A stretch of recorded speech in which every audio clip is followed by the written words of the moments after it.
Okay. Yeah.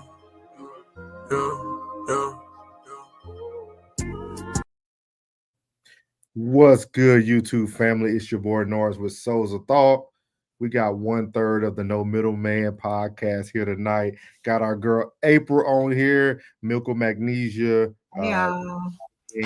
white grapefruit, whatever you want to call her. She's here. How are you, ma'am? I'm doing good. Money making Monday. So yes. That's what tonight. That's what we try to do. We actually got a good one for you guys tonight. We usually start earlier on Mondays, but a little traffic here in the state of Texas, so a little behind. But we have a good show. I think April is going to be even impressed because we're going to have some study time before we jump into some of these topics tonight too, because we got to let the world know like what's going on here. So, but did you have anything for the people before we jump into our? Let's roll it. We good. Let's roll. All right. So we're gonna jump into our first segment, which is going to be the icebreaker. Count this paper, yeah. Girl, I wanna see you, but I'll see you later. Yeah, there's too much going on, girl, just do me a favor. Yeah, girl, I know you love me, but you know I can't date you. Yeah, you know I'm a rich, I ain't got no neighbors.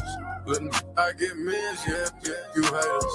They love it on my wheels, cause they feel so spacious. Yeah, when you come around, girl, you'll never feel basic.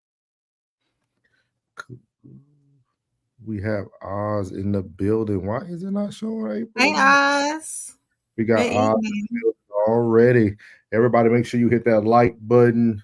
Hit the like button. Make sure you subscribe. Yes. And I'll let April put all that in there. I got you. This icebreaker. Oz, good evening, man. I seen your appreciate your comments on my Shador thing too. So appreciate it. So we're gonna get this icebreaker started for y'all. This might be the most positive segment of the show today, just to let you guys know ahead of time. So here we go. 100% financial provider. I work a full-time job. You know what I'm saying? 2-2-3. So it's 2 on, 2 off type shit. I work half the month. I have absolutely no days off. So the days that I do go to work, I clock in at the battery plant, 12-hour shifts, then I come the hell home. My days off, like yesterday, I get up early in the morning and I go do Amazon Flex. I got up early this morning. I went and did Amazon Flex. I came home. I took a shower, put on some clothes, took my family out to the water park, Emerald Point. We spent a couple of hours out there, left at Emerald Point, came home again, changed clothes, went to a Chinese restaurant, did a buffet there, came home again. I took a little nap. Then I put this shit back on, and I'm doing Amazon Flex again. In the meantime, I had my neighbor. Where they at? Over there with that red truck right there. I had them come over here and cut my lawn. So I ain't got to do that. That saved me a little bit of time. And I'm carrying my ass back to work. That's the truth about being 100% provider. You know what I'm talking about? There's always go time. Either you dig on doing for your family, you at your real job, or you at some other type of side hustle. In between, you might get to take a nap. You know what I'm talking about? And I ain't complaining. This is what I chose to do. You know what I'm saying? I chose a wife who had a job at the moment. And I was like, you know what? I don't want you to have to work. My wife has Graves' disease. Let that be clear. She has Graves' disease, so she got to go through a whole lot of shit. She get dizzy spells and all type of shit. I don't want her to have to work. So I was like, look, I will pay you what you was getting at your job. I pay you that every Friday if you just stay home, take care of the house. And she take real good care of the house. I keep up my part. I clock in. I go get that bread, and I make sure that we are always straight. I schedule vacations and all that shit. We going on another cruise at the end of this month. Truth about being 100% provider. So as you guys see there, he was talking about the truth about being a 100% provider. So the reason why I wanted to play this is because tonight's show, if you paid attention to the title, there's going to be a lot of unique topics tonight, but there are still some good men out there. There's some good men out there who are willing to take on 100% of the responsibility. If I was him, I probably would have kept out the disease that my wife had. It kind of took away from the luster of it. He was going first. But what is your thoughts with that, April? What is your thoughts about a man providing 100% And shout out to everybody in the chat. Jen, Alicia, Classic in the chat. Classic. Hey, Alicia, hey, Jen. Yeah. What is your thought? if a man is willing to be 100% provider for me to take care of the house in the capacity that he needs me to take care of the house, so be it. I would have no problem doing that for him. A lot of women, they feel like it takes away their independence, or and be totally dependent on that man. But for me, I mean, it's a give and take thing. In any relationship, if that suits your dynamic, your home dynamic, then yes. If it works, it works. I would have no problem sitting down. Well, not necessarily sitting down, but letting that go. It depends on the household goals and how that family dynamic needs to be. If it works, it works. But a lot of women, they do think that their independence will be taken away if they let a man 100% solely provide. Okay. Yeah. Okay. Do you feel like what he's doing is sustainable? No, he's gonna get tired.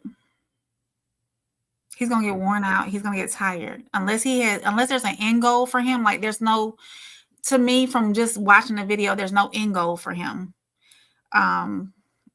Eventually, he's gonna get tired and he's gonna want to sit down. A cruise here and there or a little vacation here and there is not gonna do it justice. So how do you really? So this is a good question, right? Because it sounds good, right? It sounds amazing, right? Oh, now. absolutely, yeah. Take care of his wife. Shout out to him. Shout out to praying that her medical stuff as well. He's doing everything that a man should do. Absolutely. But when do we start to focus on sustainability? Because too, he got a job and then he got Amazon Flex. Amazon Flex go out of here anytime now with AI and everything taking over. Oh yeah. So what is it? Even Alicia said he's going to get burned out. Yeah, eventually he will. And it's just not either he gonna have to, if he wants to continue to be that 100% provider, he's gonna have to level up himself and maybe pull away from Amazon Flex and whatever income that he has with Amazon Flex, he's gonna have to level up on his other job or find another position that's gonna take care of those two incomes that is taken to sustain his household. I wish I knew a little bit more about the gentleman. So yeah. I wonder how many kids they got, if they have any. Because it's also nice to be, you're grinding, you're doing 100% of the providing, but is a man really that excited to go on a cruise? I wouldn't think so. Like, these are the things I try to explain to people. Like, it was a great video, great video, oh, yeah. Great video. I think it's amazing. I think it's great that it's good guys and good men still They're out there. But I would definitely ask the women to, check on your partner, especially if he going 100%. If he burning the what they call it, burning it on both. What is it? Burning the candle on both ends. Yeah. Really look out for him because that can become a lot. He said you got to when you're younger. Also have it. A solid trade. And speaking of trades, I will say this, a lot of people have gotten away from trades, especially in this generation.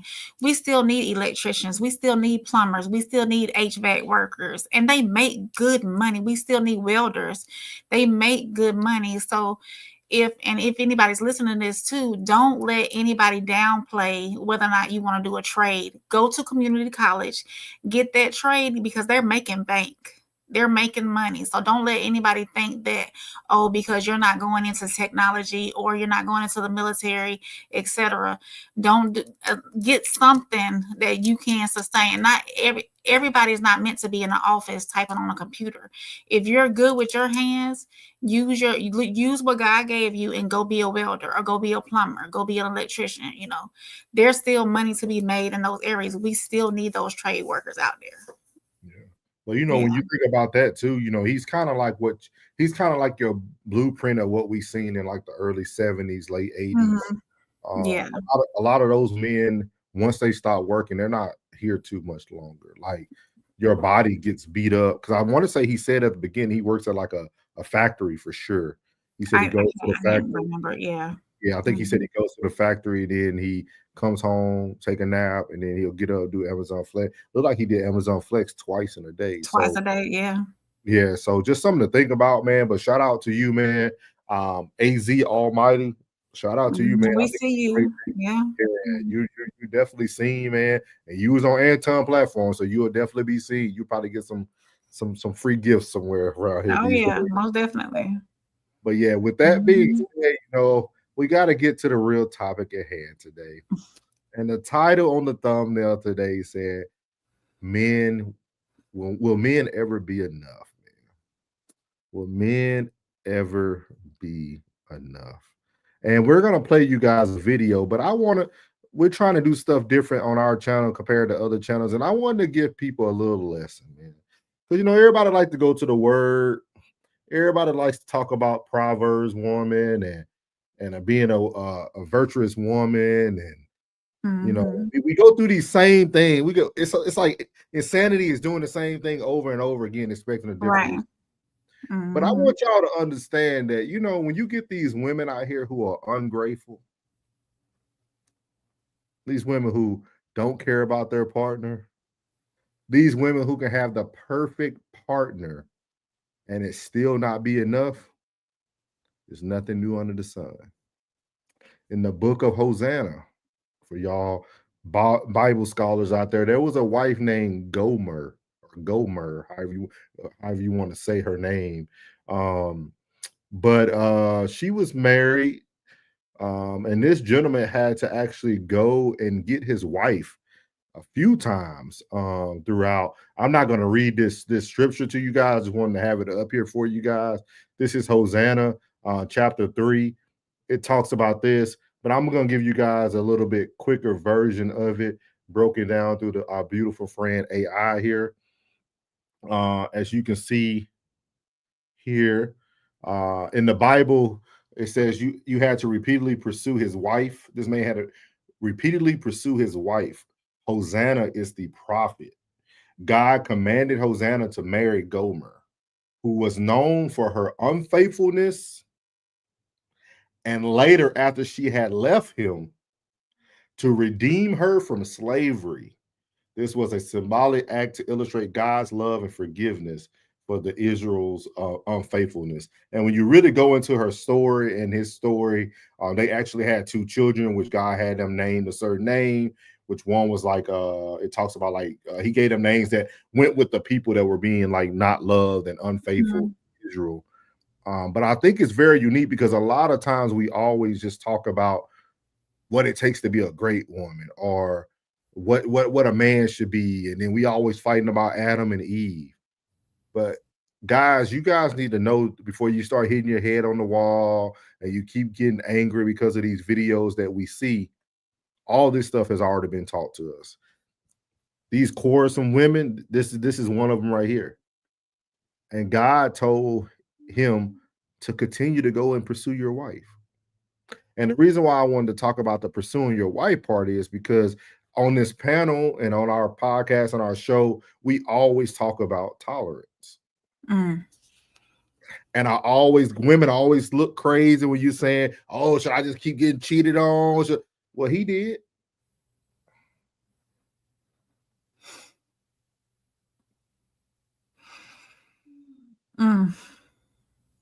How many times should I take him back? 20. He did. See, and a lot of people think I just be talking outlandish when I be saying things. I just don't like to always fall back on the word. But that's why I always tell people relationships work if both parties are tolerant. Yeah. Both people must be tolerant enough to make a situation work. Will infidelity be one of the things you go through? Probably so. Who knows? Not telling you guys to stay there if you're getting beaten on, things like that. We know those things, but it's right there in the word. It's right but there. It doesn't give it. It doesn't. The word doesn't give it permission to happen either. Oh, it's just gonna happen. Hey, classic! You already know. This week we're not holding nobody's hand, especially no females. So the word says, okay, just because in this situation. Don't miss it, April. Don't miss it. Well, give it to me so I don't miss it. I keep telling you, you got the answer sheet. You got the cheat codes. I'm trying to get the cheat code. don't be so don't be so micro, be macro. Don't think so small. Think the big picture. We know right and wrong. Okay. But I'm also saying that even in the midst of your trials, you know what the answer is to keep things going. You know what your vows say in the Bible, to death do us part. We know these things. I'm guilty of it. I was married once. I was guilty of it. I'm not up here putting shame on anybody. I'm just saying that we continue to talk about men and we continue to talk about infidelity, but it's still some great men who were great, that did all the things they needed to do and still had to go and chase their wife down. And this is why we always ask women, like, man, what if he does everything though? And the only thing he did was cheat. Oh, I'm still leaving. That's just that's my note. But it's right there in front of your face that everybody's gonna go through something. But I really feel, this is my only thing. This is what I stand on. I feel relationships only work if both parties are tolerant. I'm not saying I'm supporting infidelity, cheating, none of that. We're going to show a lot of videos today that are going to make women look in a very unique light. I won't say negative, but does that make sense though? I understand where you're coming from, but yet and still, it's like. Say with that being said, when you say with that being said, never say but, y'all, when someone's, because that means you negated everything they just said. With that being said, but does it make sense though? Step outside of your relationship. That's to me, the way it's coming from you is like it's okay to step outside. Oh, I said it very plain on here. I said I'm not supporting that. Okay. I'm not supporting it. I'm just showing. You're not supporting it, but if the woman is tolerable, then she'll stay, is basically what you're saying. That, but I also feel that these are stories letting you know that those people who are brought together, sometimes you're going to have to do a little shaping and molding of the person you have. Right. You see what I mean? Because nobody's perfect. Yeah, because if you read the story or the parable in there, they have children. They had children on purpose. It was these were commandments that was given down to him. These are things, and that's what we're doing. That's what we're not doing. We produce and build God's kingdom. That's what we're supposed to do. Yeah. And I feel like sometimes women feel like it's just such a hard no, but there's men in life right now today that are going through what most women are going through. There are men that are being cheated on. There are men that are great providers that are being treated horribly. So that's why I really feel that tolerance is one of the biggest things. We always use infidelity because it's the biggest topic. It's like it's like the only thing people can choose from. Like I said, I'm not breaking my neck just to say I pay all the bills. That doesn't make me feel big and bad. I feel like I'm being paid. I mean, I get that too. We'll say that for the end. I covered this earlier on in the content journey. There is no such thing as a satisfied woman. I agree, Classic. And we're going to show a video, Classic. So let me know if you want to come up on that video. We're going to show this video today. Jen said tolerance is met with resistance because most time it is spoken of in conversations related to cheating. Tolerance is needed in any aspect. In many aspects of relationships. Right, Jen, I agree.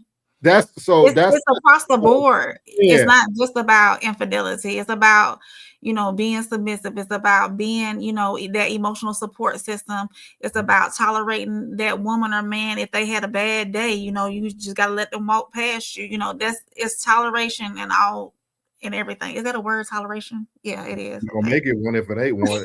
They say toleration on but and that's what I want. Some people gonna get it. Some people gonna think very, very macro on a small level and be like, no, you got to look at the big picture.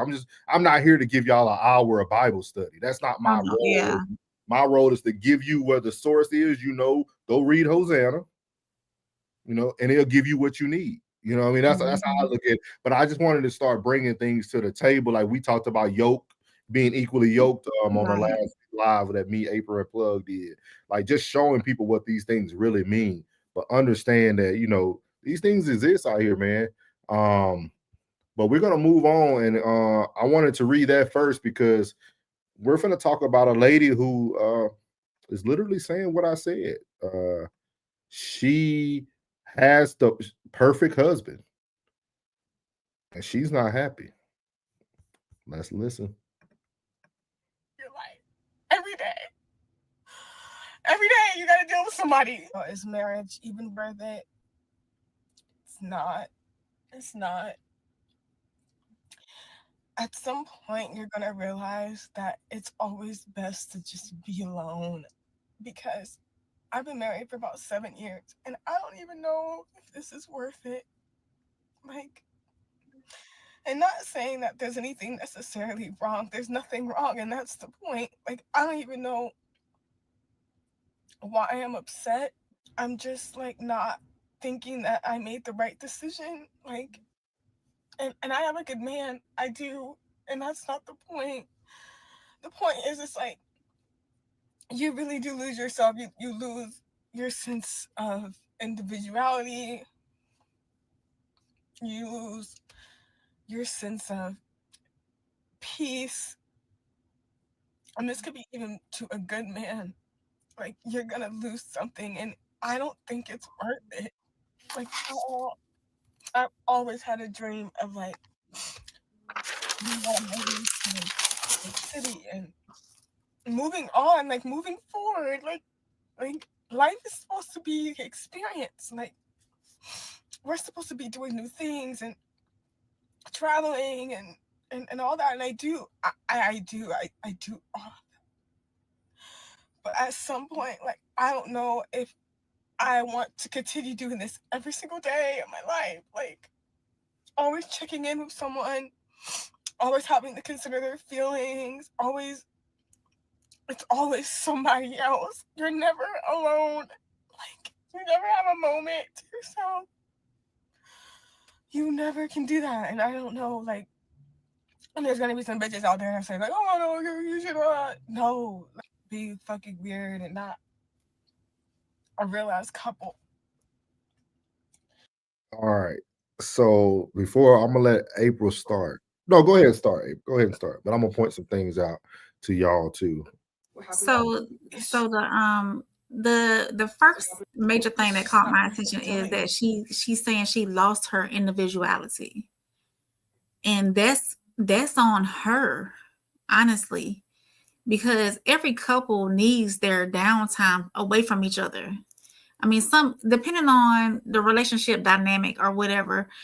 I need my alone time. I need my time to decompress and regroup. But you should never. She has lost herself in the marriage, basically, and that's not a good place to be. It's something I think too. She probably will benefit with some therapy.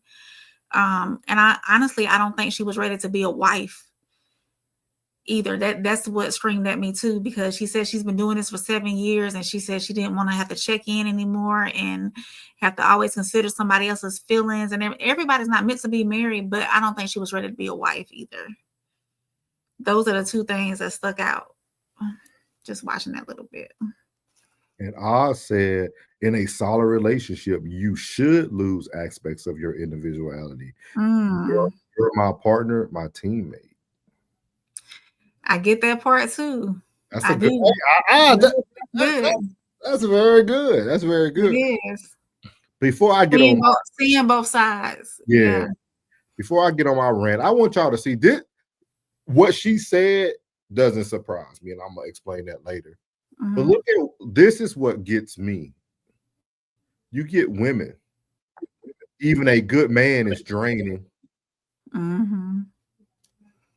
I'm so glad women are finally speaking out about this and no longer pretending. Every single day I get on this app and I'm reminded that being single is the best and safest scenario for us women. She's speaking for us. Yeah, y'all got all colors too. It wasn't just one. Jasmine said, the older I get, the more I understand Oprah. And then Lachelle said, this isn't a marriage or a relationship problem. This is an awareness and acceptance of self problem.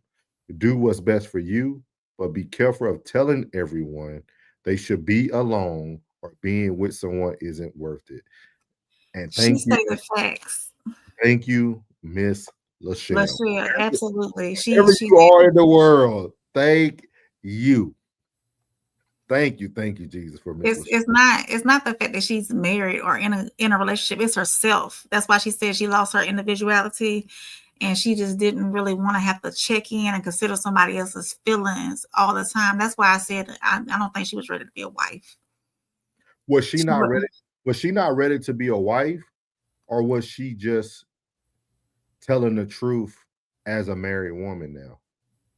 Because just a few lives ago, me, Classic Plug, had this same debate. I said, you shouldn't have to do all that checking in. Right. You see what I mean? Like, is she really? Is she like a lot of these things? Is it not that she's not ready to be a wife, or is it just some of those things that, again, I feel, and I don't know if her husband's black or white, but I feel that sometimes we have started to accept things as if they are normal to make people happy in a relationship. That's where the problem sets. If I don't want to share my location and you think it's important and we're going back, like, that's draining. It is. Yeah. You see what I mean? Like, she's saying things that we as men, or I as a man, say all the time on here. Like, you gotta be able to be who you are. I agree with you that she probably lost some. I think she lost more than some aspects of her individuality. I think she invested everything into this person because she probably loves them. Absolutely. So, with that being said, two things can be true. You love him, but then you gave yourself to him. Y'all became one. It's a lot to it. I said, if you're a good teammate, you know and understand when your partner needs the. Okay. Absolutely. Yeah. This proves you'll never fully be appreciated. So I'm darn sure not paying all the bills. He says, if a man is imperfect, she will list his imperfections. If a man is perfect, she will become bored. That I think she's bored. I think she's just overwhelmed with being a wife. Oh, she's bored. You think she's bored? She isn't in love with being a wife. She wants to go hang out. You have to love the role, the part. You have to want to be a wife. All this stuff coming back from what we talked about on Classic, right? That's why I said, she was playing a role. Yeah. And then when she doesn't get satisfaction with being a wife. She doesn't get that satisfaction. She's not fulfilled being a wife, basically. So think about this. I don't even care about her. Like, at first it was about her. But then when I started to read the comments, the number of women. How can women come onto these platforms and continue to explain themselves or bash that it's no good men when you got a group of women over here who are saying, oh, I understand, Oprah. It's even draining when you have a good man. Like, do y'all not understand? I think Classic says it best, how men are confused now. Even if I do everything right and I'm a good man, nothing negative about her husband. Nothing negative. She's still not happy. I'm still losing. Right. I'm still losing. You cannot make this up, world. You can't make this stuff up. You cannot make this stuff up. I said, there you go, April. Yeah. Because I said, don't explain it. Is a way, April. What you mean by that, Classic? Oh, don't explain it that way, April. Most women today's time are overpriced in the market. We're gonna let you break that down when you come up. When I talk to my younger homies, I tell them to pick your headache and rock out. But don't tell them not to settle. Don't settle. Everybody's settling, April. We shouldn't have to. What you mean? What you mean? Like, what imperfection is settling? Everybody settle. That's why I said you have to be tolerant. Okay. All this stuff makes sense. Sir. No, serious, No. no even joking. I When you understand. really start to put all the pieces together of like Mhm. things that classes say, what I'm saying, sometimes what Uncle Plug is saying, y'all. But we can throw shots at here today. So, but it's all a conversation. It's like Mhm. I think we are afraid to understand that marriage isn't a honeymoon. It's not. It's constant work. That's why they say you go through your honeymoon phase. Phase. It's just a phase. Like this stuff is not. People go and spend millions of dollars on dresses and I don't even wanna do that. venues and inviting all these people that they ain't gonna see no more until the next reunion in 6 years, and you're paying all this money Yeah. to go on a vacation just to Mhm. lay up with the same poo nanny that you already had. So like it's like why like we have made marriage into this big fiasco or this big celebration, and we don't Mhm. understand the word. That's why that's why I try to bring the word into what we're doing, because the word lets you know how simple it was. Oh yeah. You know what I mean? Adam and Eve didn't have no huge reception or huge wedding.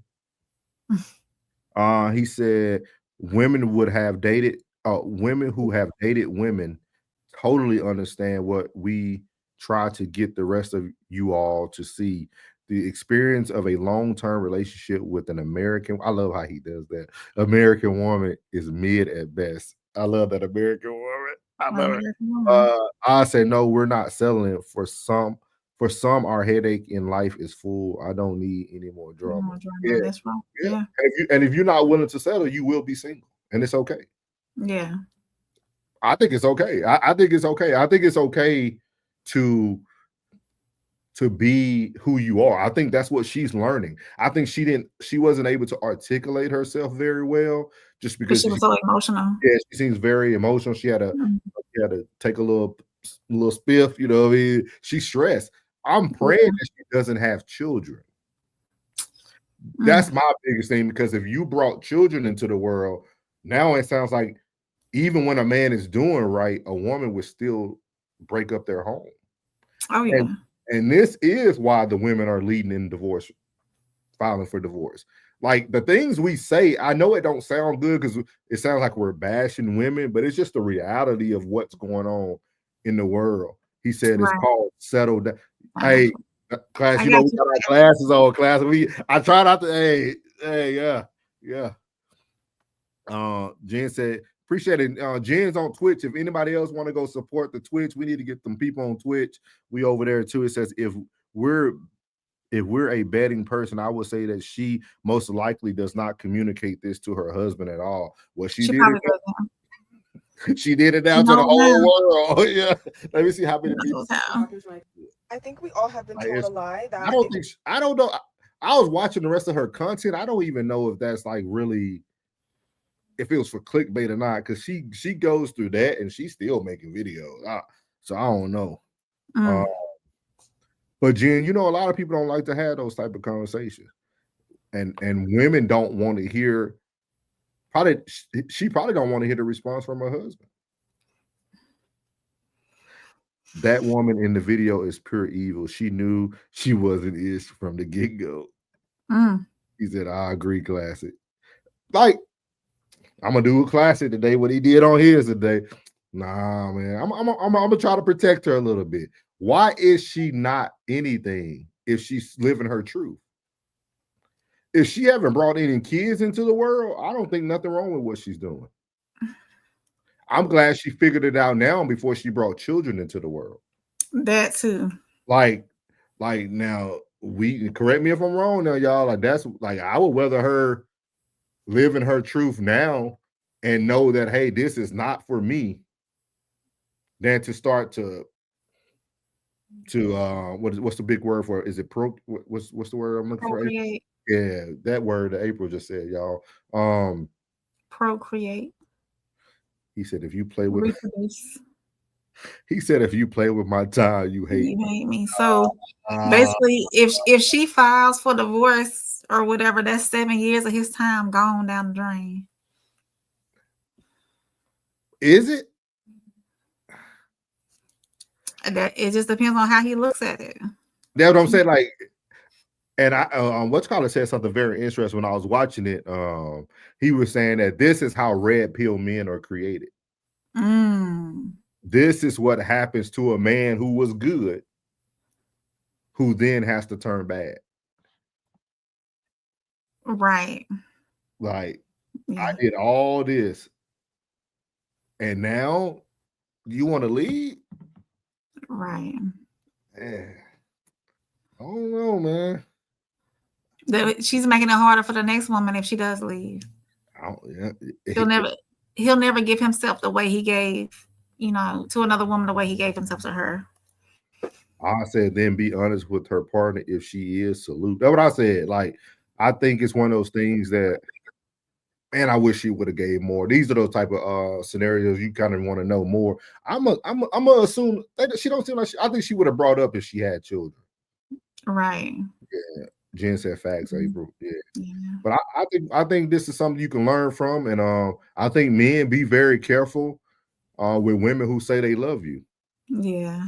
This is why I keep telling y'all to start having value in these words, because those women that say they love you, I guarantee you, every one of those women that was on that right side with the comments that said anything about they know, I wish more people would have talked about this. You know how many men they told them they love?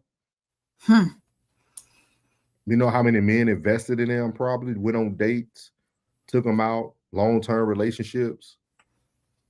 I think we have to start being able to, we have to start being, we always say start being comfortable, being uncomfortable.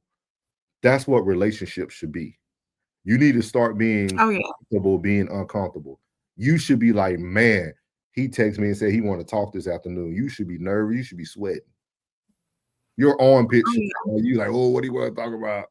Oh, like we need to start living in a world where people can just speak their truth. We gotta start living in our truth too, and stop putting on superficial facades. That is crazy. So the perfect husband is still not good enough, guys. In that situation, still not good enough, guys. Still not good enough. When a good man gone bad, he gone forever. That wasn't just for women when Jay-Z was saying that. Y'all remember that. But when a woman's fed up, she fed up for real. Shouts out to R. Kelly. Yeah, when a man fed up, he go red pill. That rhymed. And when a man fed up, he go red pill. When a man go, he fed up, he go red pill. So it's hard though, it really is. And honestly, I think she needs to seek some kind of therapy or some kind of mental health, because for her to just break down in the car like that's at the level she's breaking down at, it's different. So speaking from me, who's went through some of those mental. Maybe she don't need therapy. Maybe she just had her breakthrough. It could have been. Everybody. And you're right, Jen. Nobody is perfect at all. Nobody. But that's what I try. But see, y'all only use that when you want to use that. No, I use it all the time. I'm not perfect. No. But what falls? Every mistake falls into not perfect. Absolutely. I make mistakes every day. So come back up to the front of the congregation. You lean back. So come back up. Choosing to do something. Choosing to do something is different than making a mistake. If you choose to, it don't have to be a mistake for it, that person not to be perfect. A person chooses to smoke every day knowing that they possibly could get lung cancer, but they choose it. That's their choice. That's what they're choosing to do. It's a choice. Because they're not perfect. Okay. No, I'm just saying. Okay, no. If no one's perfect, why don't we tolerate people more? If no one's perfect, why don't we have higher tolerance anymore? Jen says, see, why are you choosing this side of the road? Classic. Classic in the building. What's up, Classic? Oh my God. What up, y'all? What up? What up? What's up? Let me put this banner back up. You had anything you wanted? Oh, I did want you to elaborate though. Let me go back to your comment, man. Yeah. Class, get a bit. What you had? Greek salad. I did eat Greek. It wasn't a salad though. Yeah. I'm definitely still on that diet. Man, which one was it? You said it's an impermanent. She was evil. You said we was gonna come back to. Oh, this one right here. If a man is imperfect, she will list his imperfections. If a man is perfect, she will become bored. Yeah, it's true. If you check every box, she either gonna make new boxes or get bored of you. And if you don't check any, certain boxes, then she'll continuously complain about the boxes you don't check. But either way, there will be no satisfaction. And it's partially because we're taught not to be content. We're taught that being content is a bad thing. Complacence has a place where like you should be complacent with your long-term person. You have to have a level of complacency or else you'll continue to look for the next best thing, which is not a thought process that's conducive to longevity. You see what I'm saying? Like at some point you got to settle down. And that's just what it is. I think is it content or complacency? Which one is it? It's both. It's both. Okay. Mm-hmm. A bit of both. Like you need to be complacent in that particular situation. Like, okay, even if you see something a little more shiny, like, nah, I'm already situated. I'm chilling. This what I chose. This what I'm on. Mm-hmm. This what I'm doing. You know what I mean? Versus like the 80-20 that ends up happening most of the time and stuff like that. And then same thing with like contentment. It's similar in this particular case. You just, you know what I mean? This is what I'm on. Like, okay, that might, matter of fact, it might even be a little better over there, but I'm over here with it.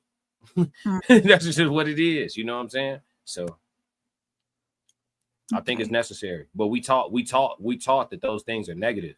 And so people like, oh, like that's why women always say the same stuff. I need spontaneity. Life is not spontaneous. Like all of life is not going to be spontaneous. It doesn't work like that. Like life is mostly routine. And then you sprinkle in a little, little sugar and spice here and there. But life is mostly routine. Yeah. You have to. You got to make it a point to sprinkle sometimes.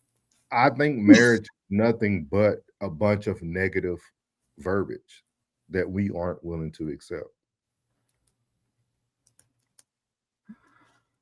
Go in deeper with that. Every word that will go with a person who has been in a successful long-term marriage have mastered all the words that we get stuck on. Marriage is nothing but full of negative connotations, negative jargon. Like it's just two people who choose to join together. That's actually one of the definitions of marry. If you look up marry, one of the definitions is joined together or combined. Right. That's all it is.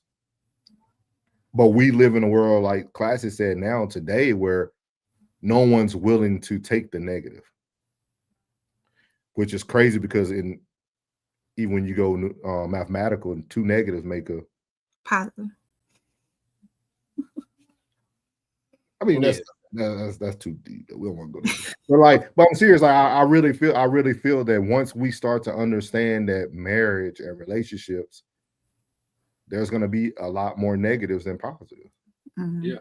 Are you willing to tolerate that? Are you content with your partner or who you chose? Are you willing to be complacent in where you are? You know what I mean? Yeah, I remember.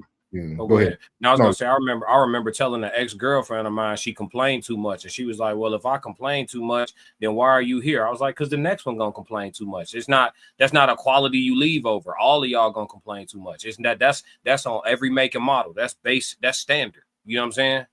They come on every make and model. So leaving you over, you complaining, I'm just gonna go find somebody that look different that's gonna complain. So it's not worth. You know what I mean? I got to find something deeper than that to dip for.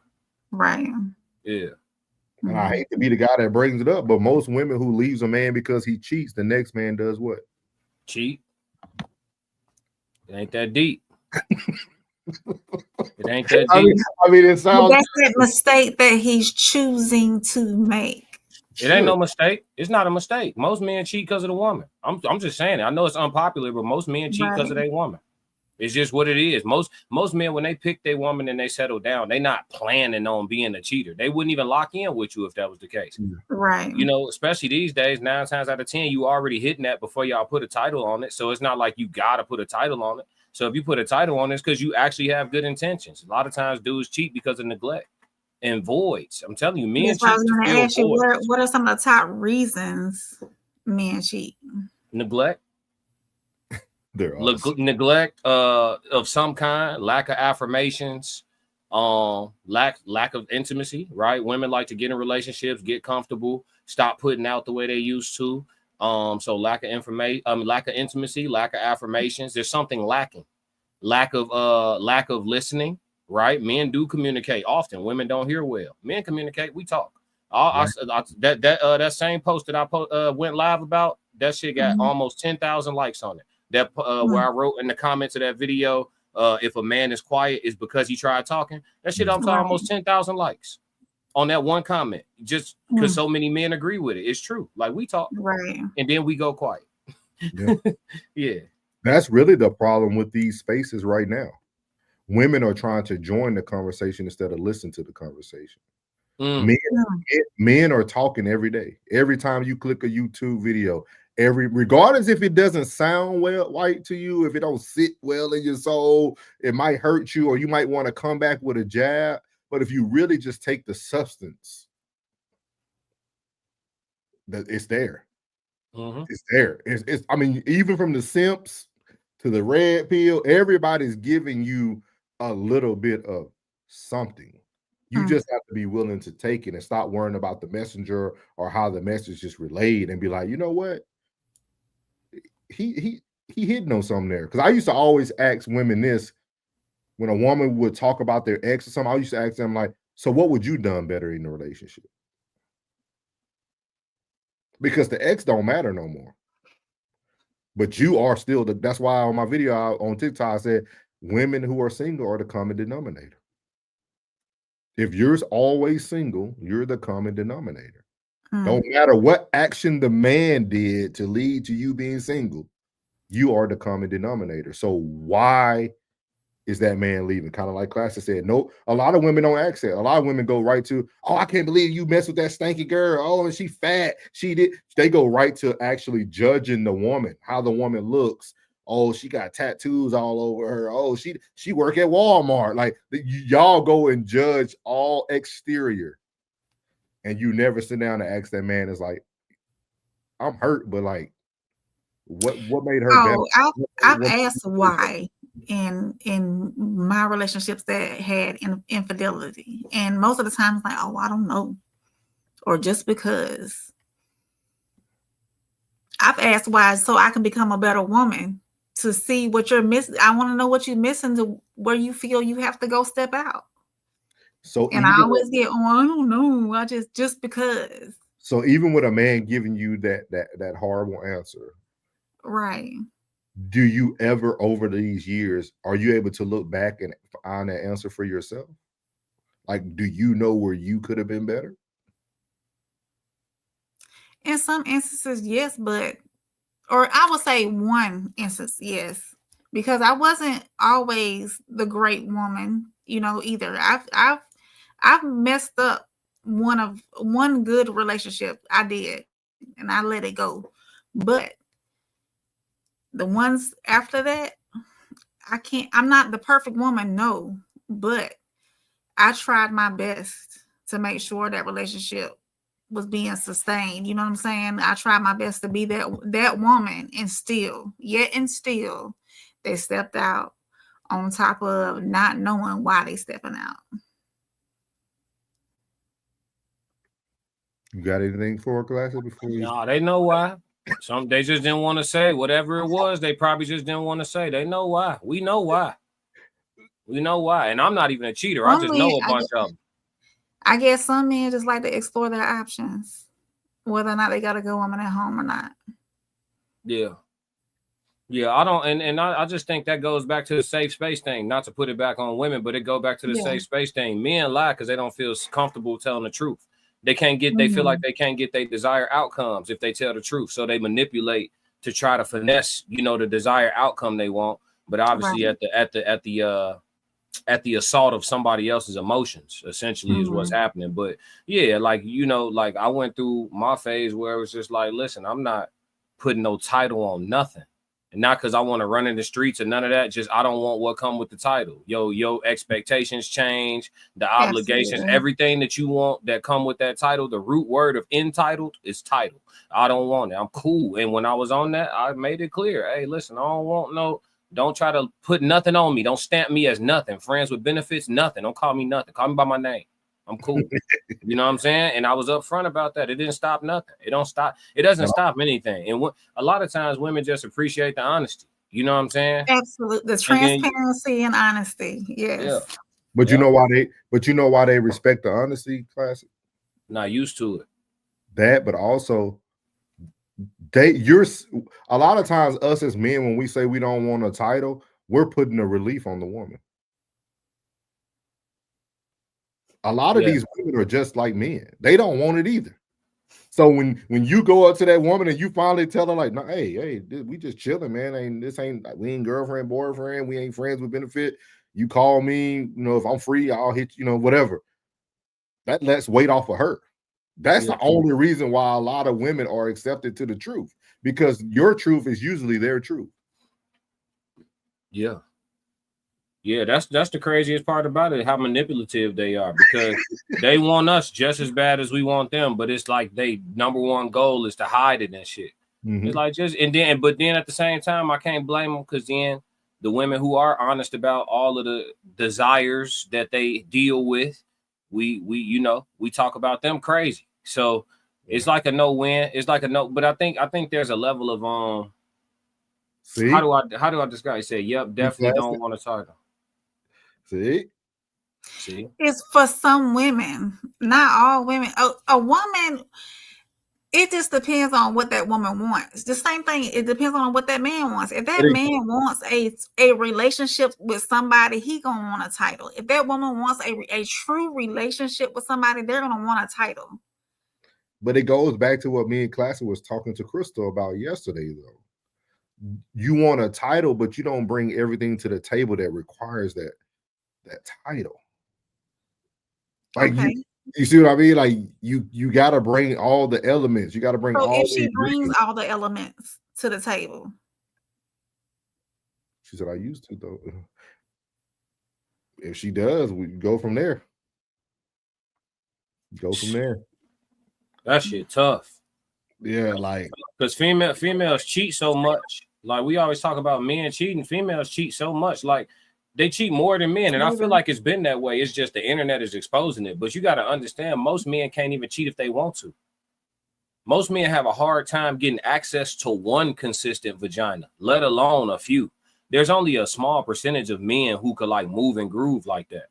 You know what I'm saying? So I think it's been a misconception. Whereas with women, it's very easy for them to acquire the type of physical attention from a man. Like, it takes way less effort. So the fact that like this misconception, like, oh, men cheat so much more, or they cheat so often, it's like, it's never been true. It's never been true. If a woman want to go get laid, she doesn't have to do much at all. If a man wants to acquire some sex outside of, or some schmecks for the YouTube outside of his particular relationship, it's going to require a level of effort for him. You know what I'm saying? He got to damn near be intentional about it. Whereas with women, they could just decide that day. They could decide within an hour time frame. You know what? Happy hour going well. That dude that been looking at me, he can get it right now. Fuck it. You know what I'm saying? They could just make a spur of the moment decision. We can't do that. We got to plot on it. We got to, unless you just one of those. Unless conversation and everything. Yeah. Talk about, you end up halfway liking the joint by the time you get around to it. You know what I mean? But it just goes so deep. I hope one day, hopefully on our Sunday service, we can talk about it. It goes so much deeper, though. It goes like, it's not even cheating if y'all not married. And a man who, once a man's divorced, that's adultery for the rest of his life. Like, the word speaks of these things. Like, like it that's what the word says. Nobody wants to be technical. Everybody wants to give their version of how they feel about, like, but if we get back to the root and the foundations, and that's why I think other countries have better successful rates than us too. They understand what what brought them to where they are today. America, we want to create our own path. We want to go our own way. Like, you know what? I'm gonna do whatever I want to do. And that's really the problem. Because if you ain't married, you single. Technically, it's nothing binding two people together. You're single. But to make women happy, you got to give titles. Yeah, and women aren't really American women or Western women in general just aren't okay with the resolution. The resolution for the dating crisis is simple. You vote for somebody who's willing to make polygyny legalized, where a man could take up multiple wives. You can put a limit on it, put a cap at 3, put a cap at 4. But that's literally the fix. And if you make it legal, the way most citizens of the country are sheep, if you make it legal, the amount of women that are actually kind of open to it, they gonna come jumping out the woodwork.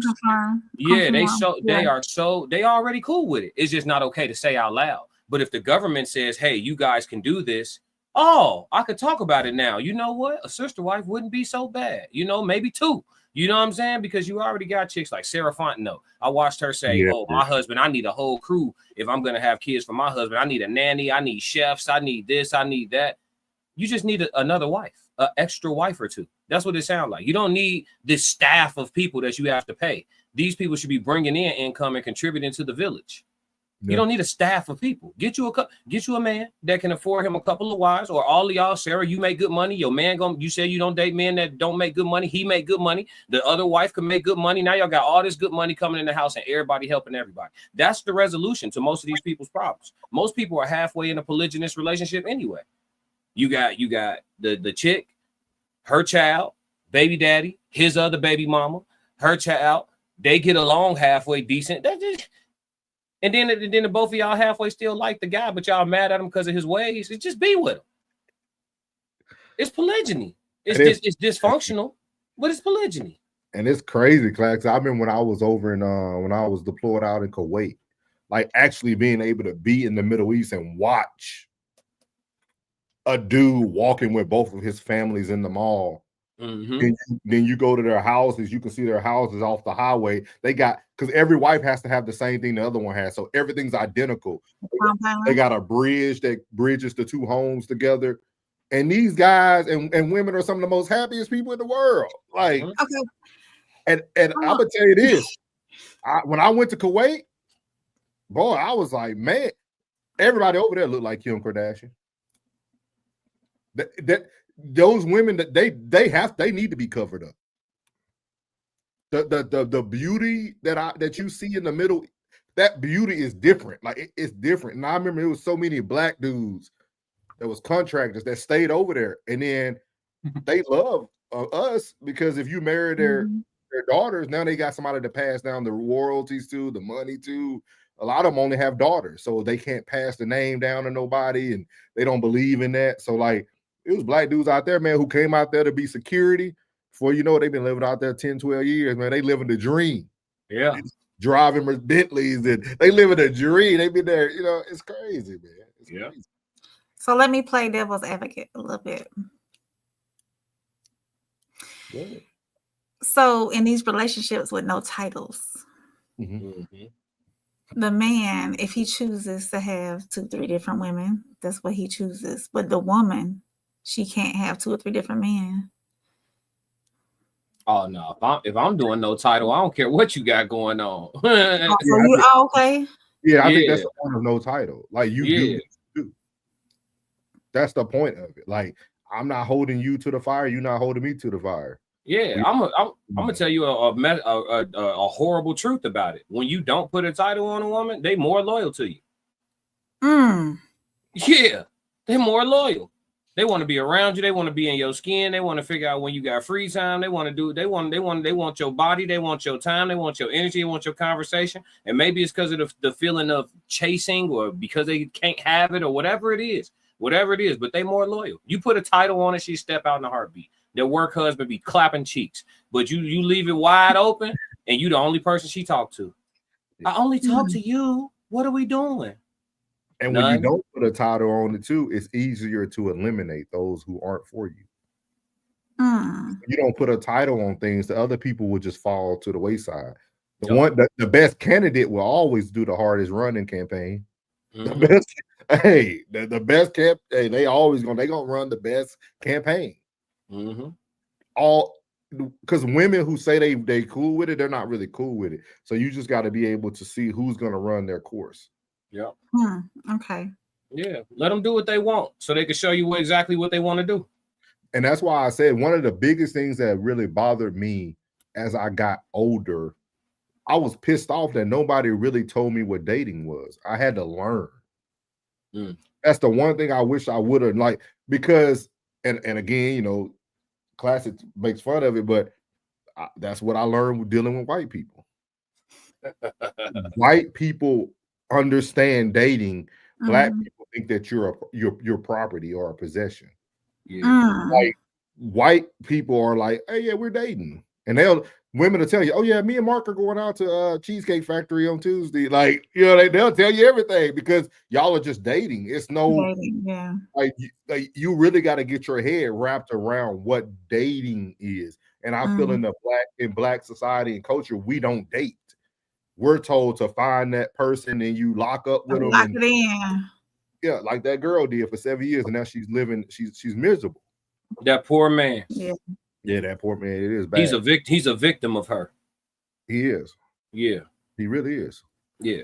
Alicia said, "I can bring all the elements, and I'm still good without the title. Now I don't cheat. I don't want it done to me, and I have always been that way." Okay. That's why you should be. That's how you should be. Alicia, do you think that's fair to yourself, though? To bring everything to the table and then not want a title, but then don't want the person to still live their life? It's still like it's almost like I'm not gonna bring everything to the table without a title. Yeah, it's almost like you still have some ties on the person. Like you still got some stipulations.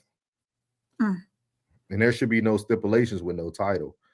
Jen said a person wants and needs and expectations are just that and should not be tied to a title. There's nothing wrong with being transparent about this from the beginning. Maybe this would save a lot of wasted time for both parties. These things are in all relationships, not just romantic. I think that's why you see a lot of businessmen do a little bit better over time. Thank you for saying that. She said, "I'm not bringing nothing to the table." But you just said now you're contradicting yourself, Alicia. Go on back. Wait a minute. She said, "I can bring all the elements." Come on back, Alicia. What a sisterhood, yeah, Classic. What a sisterhood. My name Wes. I ain't in that mess. And we finna go to the next topic. I don't know. She need to come on back now. She said she's not bringing nothing to the table. But I thought you said you're gonna bring all the elements without a title. Let's go. What is it? Topic. She did. She said, "I got you, Alicia. I got the next topic up." Alicia know I love her, so don't do that. Look at these 304. Yeah, but have you seen this yet, Classic? Nah, I seen like snippets of people like covering it, but I didn't watch it though. Look at these three. They're those two. I know those two. They are notorious bust. Put the banner down at the bottom. We can't see Classic. Yeah, let me control it. Yeah, these two women here are notorious bust downs. Don't they run a platform? Yes, they do. Called Horrible Decisions. Yeah. That's what I thought. Yeah. But it's not them this time. Okay. Listen, fellas, 6 men to find your husband. How do you differentiate or tell women that they could have these non-committal, friends with benefits situations with men while also wanting the feelings of being cared for, like if they were their partner? I loved what you said so much about accepting your fate, because when you just know in your heart, and most people can know this, 80% of people will find a long-term partner by 40. I can't promise you that 80% of people are going to get a house, are going to have their dream job. I can't make that kind of promise. You're going to live in the best city. But that is a stat that only exists for this space. So you can almost move like it's going to happen. But you also have no control over when you meet that person. What you do have control over, I think, though, is your light. like being in a space where you are light, where you feel liquid, where you don't feel needy because you have opportunities around you. I would say, and I did this when I had a fuck buddy, which Jared is my fuck buddy, which is the worst plot twist. I know, it's so boring. Now look what you turned such into. a good fuck buddy relationship because I had Jared as a fuck buddy. I had a cuddle buddy who I would go and sleep over with afterwards because that's not what y'all had. No, but the other guy, I would go over there. We never had sex, but I would walk his dog. He had to be smaller. We would be attracted. He was so fine. He was a model. He wasn't what Jared had sexually sauce-wise and skill-wise. The skill. He's smiling. This other dude was stunning and gorgeous. I loved being around him. I liked his energy. I just didn't think we would have great sex. But I knew I liked being around somebody really attractive, and he was fun. You can have 6 people that make up one and keep your heart open and knowing that when you find the one, you're going to know. And you don't have to sleep with all 6. That's another thing about dating. Like when you share, I'm talking to 6 guys, doesn't mean I'm having sex with all of them. So you could literally kind of build a bear until you find the one that you really want to be like, okay, I'm good with talking. Oh man. April, will let you stand up for your no. Put classic up there. I don't have nothing to say to Look at these. Listen to these Jezebels. Listen to them. Listen to these Jezebels, and she's lying. And that's she's lying. That's a room of 4 on the same page now. She lied. She lied. You're lying. You don't have no man that is stunning and gorgeous as your after intimacy cuddle friend. No. We're not playing that role. We're not playing that role. No man that is relatively generally attractive is playing cuddle buddy role on a consistent basis. And she's talking about, we never were intimate. That's cap. That's cap. If she has 6 dudes in her rotation, at some point in time, 5 of them hit. It's always one simp that'll drive his resources before he realizes what's going on and get out the situation and don't get to smash nothing. 5 of them hit. She's lying. That's what Jared was. Jared was the simp that was willing to stay. That was her husband behind them that they were talking about now. He married her, and she married him only because he had the best sex and style. And she lying about that. She's lying to make him feel good about wife and a 304. She lying. She know what to say. That's one thing I can say about hoes. They know what to say. They know how to act. They know how to be. That's why we fall in love with them. We fall in love with them. Some of the situationships I never wanted to let go was with hoes. They are so convenient. What? Good women are headaches. Good women are headaches. Hoes are not headaches. They'll let you play your game, make you something to eat, rub your shoulders, run their fingers through your hair. They don't care. They gonna let you rock. They don't care. They don't care. They sit in the cut. It's like a what you say, a low energy dog. It's like a companion animal. They like a companion animal. They just know what to be when you need them to be it. That's it. Service dog. That's it. And they know. And we fall in love with them. That's what we want from wives. Because it's so peaceful. They are peaceful as hell.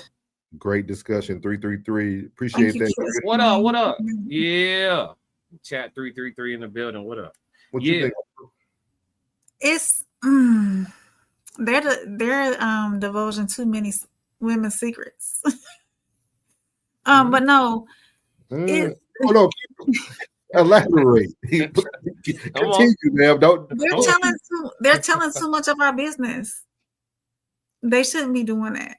But women, let me tell you, women can juggle men just like men juggle women. And we tend to do it a little bit better than the men. Yeah. And a lot of men don't think that women know how to keep their feelings out of it.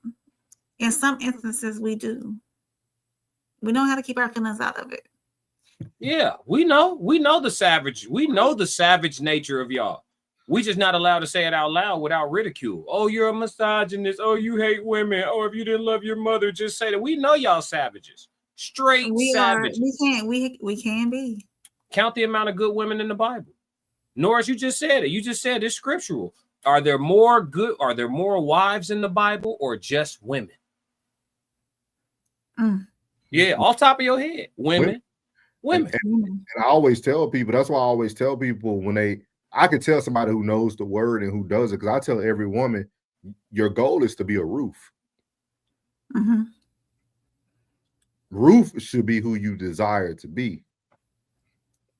Ruth was married, husband died, sons died, went through a famine, followed every assignment God gave her. Boaz purchased her. He left things behind for her to make sure that she didn't go without. That's why I keep telling everybody, you don't need to be no virtuous woman. You need to be a Ruth. You need to be a woman who could have a good thing, go through a bad thing, and follow the road to get back to that good thing, and not even expect it. Because it says a man who finds a wife finds a good thing. So that's why I be telling people, everybody want to be a virtuous woman, okay? He said, I want my real bag. Tell him, we're here to let people know the truth. I'm telling you. Wait till we blow up. See, right now, wait till we blow up. Wait, you're gonna be front and center, man. You, Chat 333, Alicia, everybody gonna be front row when we blow up. And all we're gonna say is, I told you so. And see, I will say this too. You already said, you already spilled the beans. Go ahead. I already spilled the beans. I mean, literally, this lady said exactly what you said. She just gave a full scenario. Right. And it's the same reason men step out, women step out too. I can agree with that. She has a man for every role. She needed somebody to cuddle. She needed somebody to do her well. She needed, different men serve different purposes. So did you just lie to me in Classic earlier? About what? You just asked us why the man stepped out, and you needed an answer, but you said women step out for the same reason. So why do you need answers to reasons that you guys use? Why do I need a reason? I said you guys, women in general. Women in general. Why do we need a reason that the men step out? That's what you asked me in class. You said when you went through it and you had a guy step out and he didn't give you the answer you wanted, but you just articulated to me in Classic and every man that's watching across the world is that women step out for the same reasons that men do. Right. So I told you that I asked y'all why. But and you know why. Wait a minute. I asked you why. You told me why. And now I just said that women step out for the same reason men do. Okay, I didn't lie. Oh, you didn't lie. I agreed with you saying that women do step out for the same reasons that men do.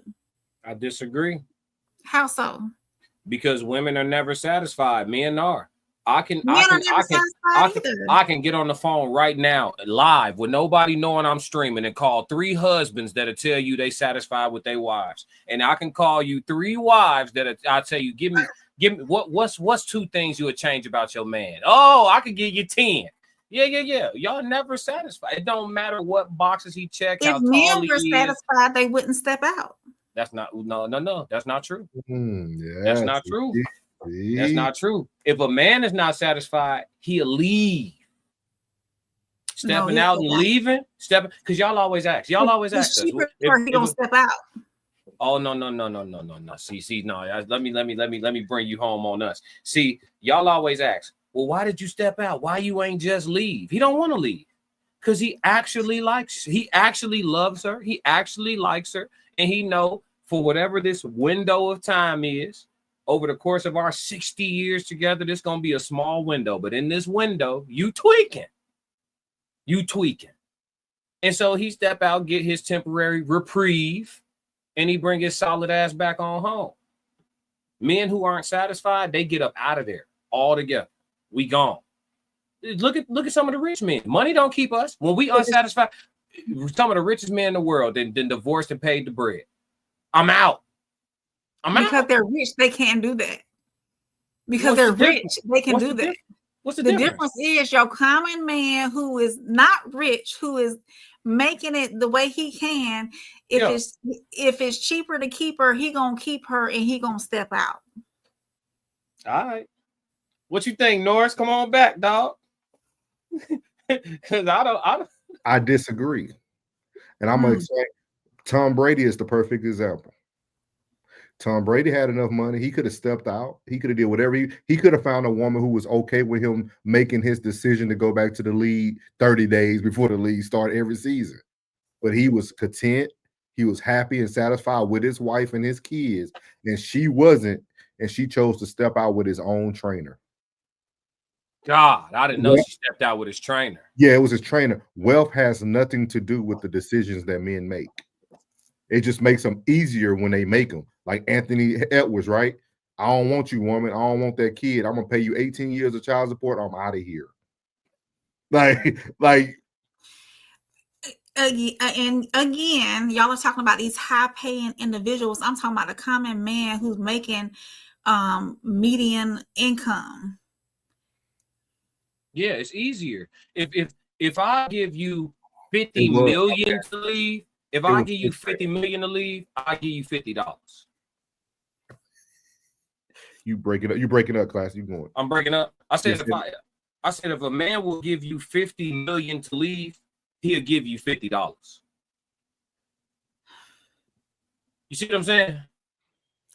But I understand where you're coming from, but in the same sense, sometimes it's cheaper to, especially if y'all got kids, if y'all got a house, if whatever y'all might have, she might be coming for spousal support, etc.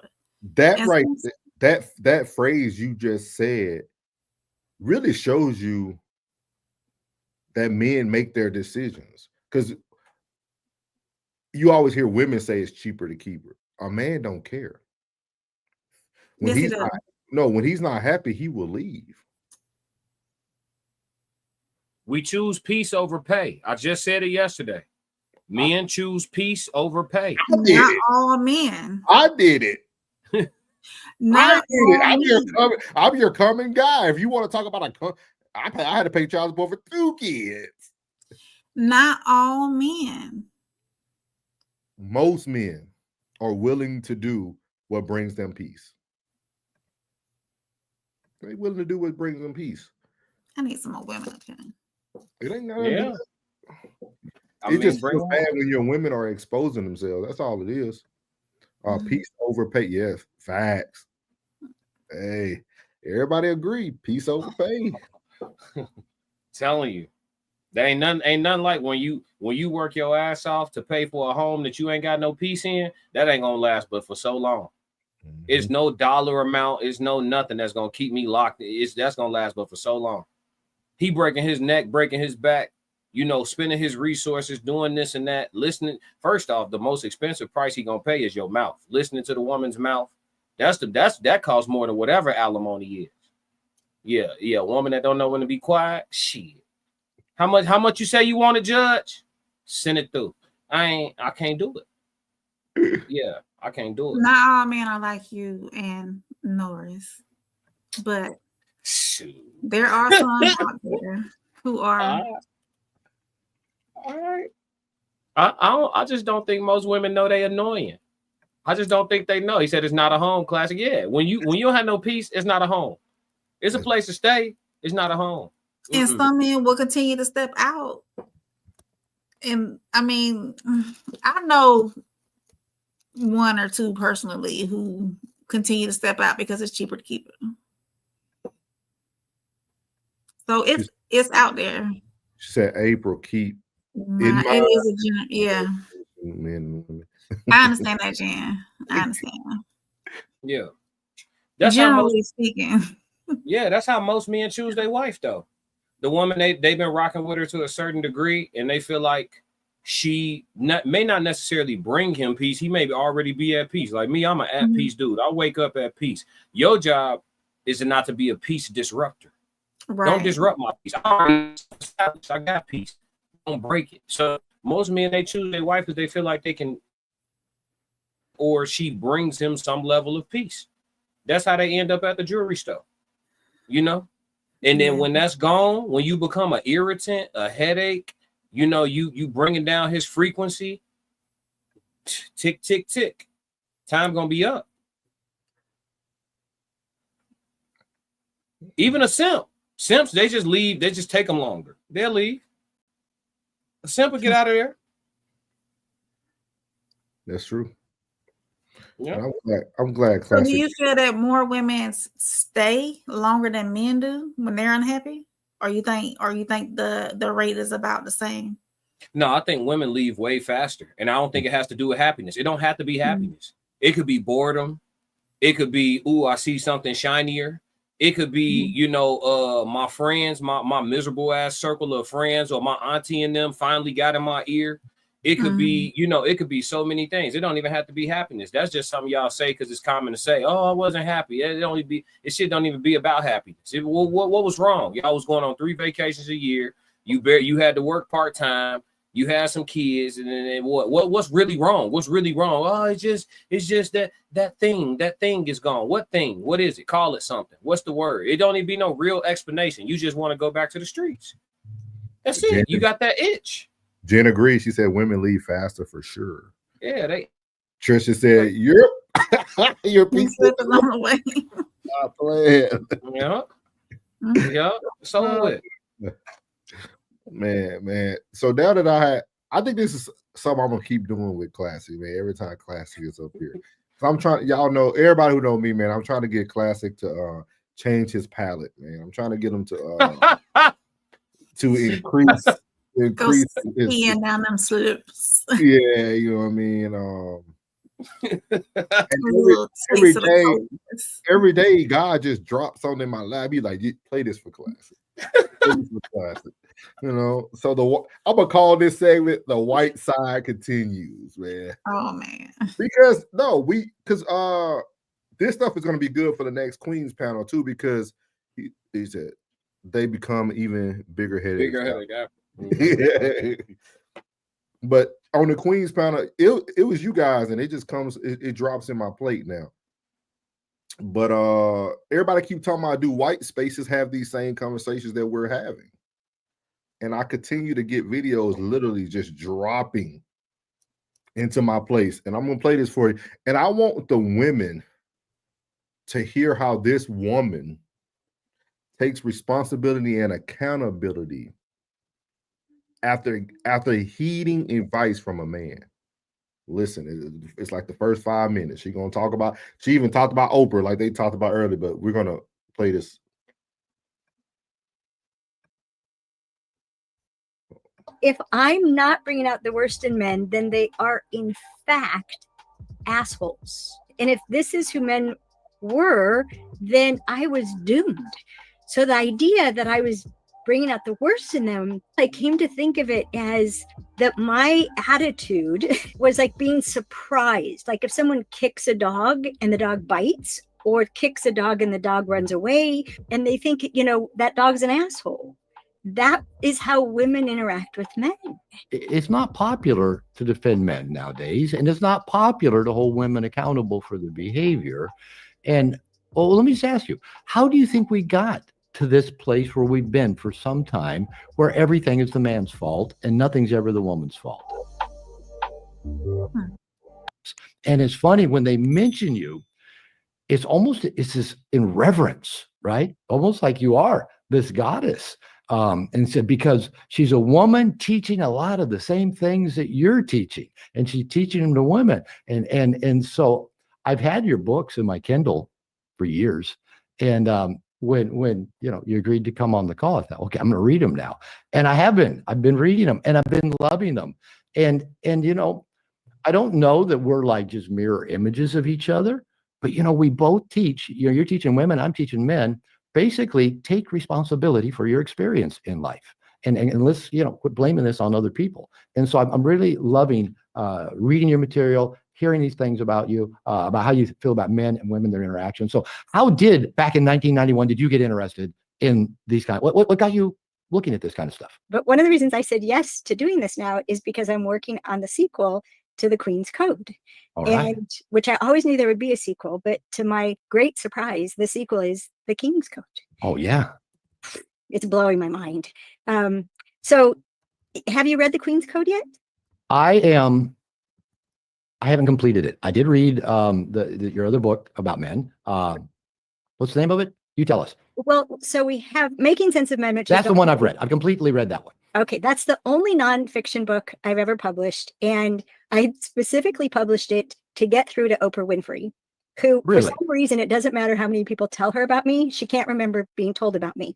So I see okay, everybody tells me whatever. about you, and I remember that. So Oprah. Yeah. So you wrote a nonfiction book just to get on Oprah? Just to get her attention, because So listen to that. Black America, this white lady was trying to get Oprah's attention. We just read a TikTok where the lady said she understands why Oprah is the way she is. because Oprah's organized around empowering women. And so this book was specifically in that way, called Making Sense of Men, Right. A Woman's Guide to a Lifetime of Love, Care, and Attention from All Men. And that came after we had published Keys to the Kingdom, which Keys to the Kingdom is literally the prequel, like Star Wars. It's the prequel to the Okay. Queen's Code. The Queen's Code was the book I realized I needed to write in 1992 because I was just blown away by what I'd learned about men. And it was completely different than what I was taught or that I saw everywhere in our culture. Right. And I had to get the word out. And so how come I ask is because what happens in the first chapter of the Queen's Code. I have read that. Okay. That happened to me. It was The frog farmer thing? the frog farmer. My colleague made this announcement in a landmark seminar, just like challenging why are men wonderful in the beginning and then turn into sports watching, pizza eating, beer belching, couch slugs. Why is that? She made that challenge. And the landmark trainer, I was watching very closely. She's standing right next to me, and I expected him to get defensive, and instead he leaned into it. He loved that question. And this is what Classic just said yesterday. He used these same words. He said more men need to lean into what they're doing, what they're saying. They're saying all the terminology that we're trying to say, but she's going to explain what the man said to the woman and why she started to look at how she was affecting her relationship. And he was the one that sauntered up to her, purposely checked her out in as antagonized a way as he possibly could, because she led with sexuality. And he said, "Oh, I see. You're a frog farmer." And there's like gasps around the room. There are about 200 people there. And she's like, "Oh, what?" And then he explained, "Some women turn frogs into princes. You, my dear, turn princes into frogs." And then he literally just just shoulders and turned around. She stuck her tongue out at him. That's very mature feminine behavior. Very mature. Yep. Yeah. And this is a woman that I worked with. She worked part-time. She didn't make very much money. And when she said she was broke. And I said, do you need help? Do you need money? And she said, "Oh no, I'll just date a lot." And she literally would have a breakfast date, a lunch date, and a dinner date. She just used dating to fill in for her budget. And it was, oh my God. And I had been separated, was divorcing from my husband. I had a 2.5-year-old son, but my life flashed before my eyes when he said that. And I saw all these frogs with little human heads, and they were all my 10-day to 2-week ex-boyfriends.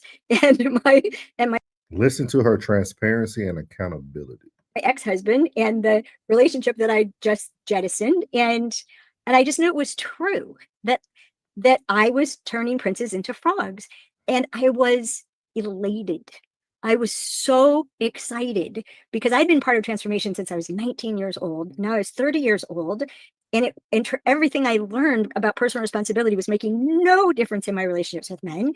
And the idea that I was doing something that brought out the worst in men, well, I could transform myself. I'd done it again and again. I tried to change men and it didn't go well. So as you see there, very good interview if you guys get a chance to watch it all. But I thought it was very interesting because we always talk about it. It's the first thing that a lot of Black women bring up on Black panels is like, oh, is white people even having these? Yes, they have these. They've been having these conversations since 1991. 1991. This lady, 1991. She's been having the conversation. And out of all the information she got, it was her own self-reflection that improved her life. And she got the information by listening to and falling heed to a man. Right. And that man was actually being seduced. She didn't use that word, but she was trying to use her sexual, the way she looked and everything to get the man's attention at the seminar. And that's what men are living every day with social media. Women half naked. Every woman can sell you their own dream because we don't know how they really live in life until you start dealing with them. That woman that Classic showed us today, who had the orange dress on, who looked like a amazing model, but she was spitting venom. If you listen to the rest of her stuff, like, it's so funny to me, and this is why everybody. It's very funny to me that we never think about teaming up and getting wisdom from everyone and not sticking to just our race to try to receive answers and little gems, like, so I just want to get y'all opinion on what y'all think about that. Classic said in our culture, we call this ran through. Yeah. How many did she say she had? She said she had quite a few. She said 10 after her divorce. Yeah. Hey, but think about it. We can call that ran through, but she took accountability because she said she messed them all up. Yeah. It's a difference when people are out here being 304's and not taking accountability and blaming the men for everything. I think men will have a totally different thought process if women were very more transparent about, you know what? Yep, I got a body count of 25 and I ruined all 25 of those. I turned all those princes into frogs. I think you will hear a totally different response. Now, everybody ain't going to accept the body count, but I know that you will hear a different response when people take accountability, because that's what women keep asking men to do. Y'all keep asking us to take accountability, but since 1991, this lady was trying to convince Oprah that she need a man. That, hey, maybe you're the reason why you can't find a man. You got all this wealth, you got all these things, but you're saying I'm just going to hone what his name is, Stanley or Stanson. What his name is? Stedman. Yeah. Trisha said, if only most women self. Yeah. I said, no, that's why I came to your channel. Understand the difference in our culture. Y'all have yours, but we have, for real. And I can appreciate you too, Norris, for looking at, different cultures outside of the Black community or the Black cultural community or whatever. You got to know where you're scared. You got to know where you got to test the terrain out. You got to know what you need before you. But what is your thoughts about that, Class? I know we joking about the dating outside rape, but I think it's very interesting that these conversations do go on. But I like how the conversations go. Yeah, I'm not surprised, man. I'm not surprised at all. One thing, like I said, when we talked about superiority and inferiority and all that, white folks are results driven. You know what I mean? Women, men alike, they're taught to get the results. You know what I'm saying? So if she's doing a bunch of stuff wrong and she's seeing diminishing returns from her actions, it doesn't shock me at all. It's almost like they're raised for that, to be, produce the results, get the results, and by any means, probably more so than we are. You know what I mean? So it's not shocking or surprising at all. Like I told you, bro, the brothers that have crossed over, I understand. I fully understand, bro. Right now I'm still indoctrinated to, to the headaches and the, and the and all that come with it. But yeah, it is what it is. I get it. How do you feel about her story, April? How do you feel from a woman's perspective? She took accountability, and actually back in 91, she was trying to, figure everything out, so it's a lot of women, they don't ask those questions of what can I do to be better or what am I doing wrong. They always try to point fingers at the other person, saying that, you're the reason why we're not together. You're the reason why we can't do this or that, and so on and so forth. So, but me personally, if I feel like if you're not seeing who I am and I'm trying to give myself to you and I'm not understanding why you're not accepting of what I'm giving you, I'm going to ask you, what do I need to do to be better for you? And a lot of women, they're not open to ask those questions because they feel like they're perfect, and nobody's, like we said, nobody's perfect. But I feel like we don't ask that enough of each other. What can I do to be better for you? Or what does it take to make us better for each other? Or what is it that's missing to figure this out?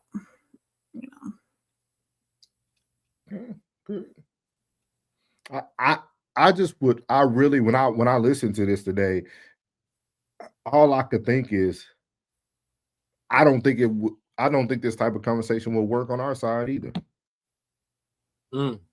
Because a lot of resistance. She will be what they call a pick-me. Like that's what I'm saying. Like I'm very confused with my own race. Like I would never understand us. Like I would never understand like not being able to hear people out. Like yesterday when me and Classic had Crystal on, like we all didn't agree with everything, but it was able to have a conversation. And I think everybody took something from somebody and overall, and it seems like we don't get that no more. Like in our culture, like, you know, we always talk about slavery, but then we only talk about the parts that protect our argument, right? Because people who are educated, when you read the Willie Lynch story, right? He talks about butt breaking and everything, but at the end, the last few paragraphs, he talks about how we will continue to divide ourselves just by our skin tone. Like it's not even having to do with it. Could just be me and Classic arguing because Classic darker than me, and he'll be calling me Drake, and I can call him something. Like it's just like it doesn't matter for us the gems or the information that we receive. It's like we want to be almost like trendsetters and create a new terminology to make it bad. Like even with simps, some people call people simps, but I feel like if you're going to ever have an understanding, at one point you're going to simp. Yeah. Like you can't get a full understanding without simping. Like you can't have an open mind without simping. Now you might get mad because somebody called you a simp and you don't think you are, but technically, once you're able to sit back and take yourself out of it and you're listening and you're agreeing to disagree and you're agreeing, you're simping at some point. So I'm just trying to get an understanding, like how do we improve this when simping is negative, when pick-me's are negative, and then if you're red pill, you're negative, and then if you're, you know what I mean? Like where do we get a landing point? Where's the landing strip? It's never gonna be one. She right. You're right. It's never gonna be one because it all that you just said is just like an opinion. And it's just like a butthole. Everybody got one. And everybody's always going to have an opinion on whether something's negative or positive. You can say that the butterfly is beautiful, but somebody's going to pick a part of that butterfly that's ugly. It's always going to be too many, you know, people saying, yeah, this is beautiful, but no, this is ugly. You know, so it's that's just what it boils down to, is that everybody's going to have their own opinion. Everybody's going to be strong in what they want to project, and they're going to try to put their they're going to try to put their beliefs in what something should be. Oh, so she's doing this, so she's a pick me. So the next person that does the same thing, they're a pick me, and they're going to keep putting that title on that, you know. So Tristan said only in the Black community will they create a name for feminine women. The whole time they all trying to get picked on the low. Everybody wants to be picked at some point. That's what I'm saying. I mean, it is what it is. You're trying to be picked. Everybody wants to be picked, and I guess the people that are displaying how they want to be picked or how they're projecting themselves to be picked is the problem. Instead of keeping myself composed over here, and I'm gonna be quiet, but I still want to be picked. Versus the woman who's like, okay, yes, I'm this soft woman, I'm this wife, I'm gonna be, you know, submissive, this and projecting my submissiveness or my softness out. Now I'm gonna pick me because I'm displaying who I am out there to be picked, you know. It's a lot, man. It's a lot. It is. Yeah, I mean, first thing, we all got to stop worrying about what other people think. I think that's going to get people the absolute farthest. But for real, it's over with for us. I say it on my channel all the time. I know I can't save Black people. I can't. My goal is to actually just increase the percentages back to what they kind of used to look like. That's my goal. The whole like majority thing, it's not going to happen. You got to understand, as a race, we live in a Christian country. Black folks is the most Jesus people I know. And as a race in the country, we vote against our religion. Big facts. We vote against we vote against God. for those who are Christian, I'm spiritual, so I don't have the same parameters on me but these folks be Jesus, Father God, and they vote directly against their own belief system. Yeah, it's only one side that want everybody to be rainbowed out. It's only one side that's trying to create hybrid humans where you just a fluid mix between a guy girl ish type thingamajig. It's only one side of the political parties that's pro that shit. And if you are a Christian, in your word, it says that's an abomination. That's what it says. And you voting against the Lord. At what was the last numbers? What we vote? 88% black people voted Democrat? 88%, something like that? 87? Okay. So saving us is already, we already slow. We already a little simple. So we we already a little off. So I like to deal with the results. If you voting against your God, so off rip, okay, so everything that's in the Bible is up in question. Okay, do you desire to be a wife? What's your favorite Bible verse? These chicks don't even, they be talking about, I want a man of God. Don't even got a favorite scripture. You don't even have a favorite scripture. Matter of fact, you don't even have a physical Bible. Your Bible on your tablet. It's on your phone. You don't even have a physical Bible at your house. So you start studying the word when the internet drop? Nah. Ain't no saving niggas. I'm gonna just say it. Ain't no saving us. All we can do is try to help the few that we can help. Yeah, I'm crashing out. Yeah, I'm crashing out because we can only save a small. I just want to reach the percentage that can be saved. That's it. The ones that's still in the water, the Titanic then already sunk. The ones that are still in the water, blowing the whistle. We just riding around in the lifeboat trying to pick a few out the water. That's it. Other than that, the majority it's over with. It's a wrap. It's a wrap. Listen, you still got all these years done passed. All these years done passed. Hello, Oh man, we all these years done passed, and we still waiting on Jesus to fix our problems. Y'all done resorted to waiting 600 years for somebody to float out the sky and fix your problems. So I'm supposed to wake up thinking I can help these niggas? Hell no. I'm not delusional. I'm not delusional. Right. He said we not. He said classically right. We not saving these hyenas. No, man. It's over with. It's over with. Vaya, welcome to the building. She said we got scriptures tatted and a verse. Yeah, in a verse. Hey, you already know. You already nasty work. Yeah, I'm telling you, but see, I like this classic. See, because when I first met, because I used to get kind of confused.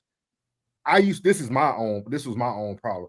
I used to get confused with black men who were kind of pro-black or they supported black women. And I used to think that's how they thought too, though. You know what I mean? I Classic taught me that you can separate the two. Plug taught me that you can separate the two. Because sometimes we think pro-black means I don't believe in nothing that has any common sense on it. I don't it took me a lot of time to understand that. No, you can be pro, you can be for something and still not agree with all the other stuff that people have going on. Yeah. And that was one of the biggest things I learned because that's why I kind of I love talking about politics, but I know that politics don't matter to black people. Because a black person will still today talk about something and don't care that gas has literally went down. Yeah, no, we vote for government assistance.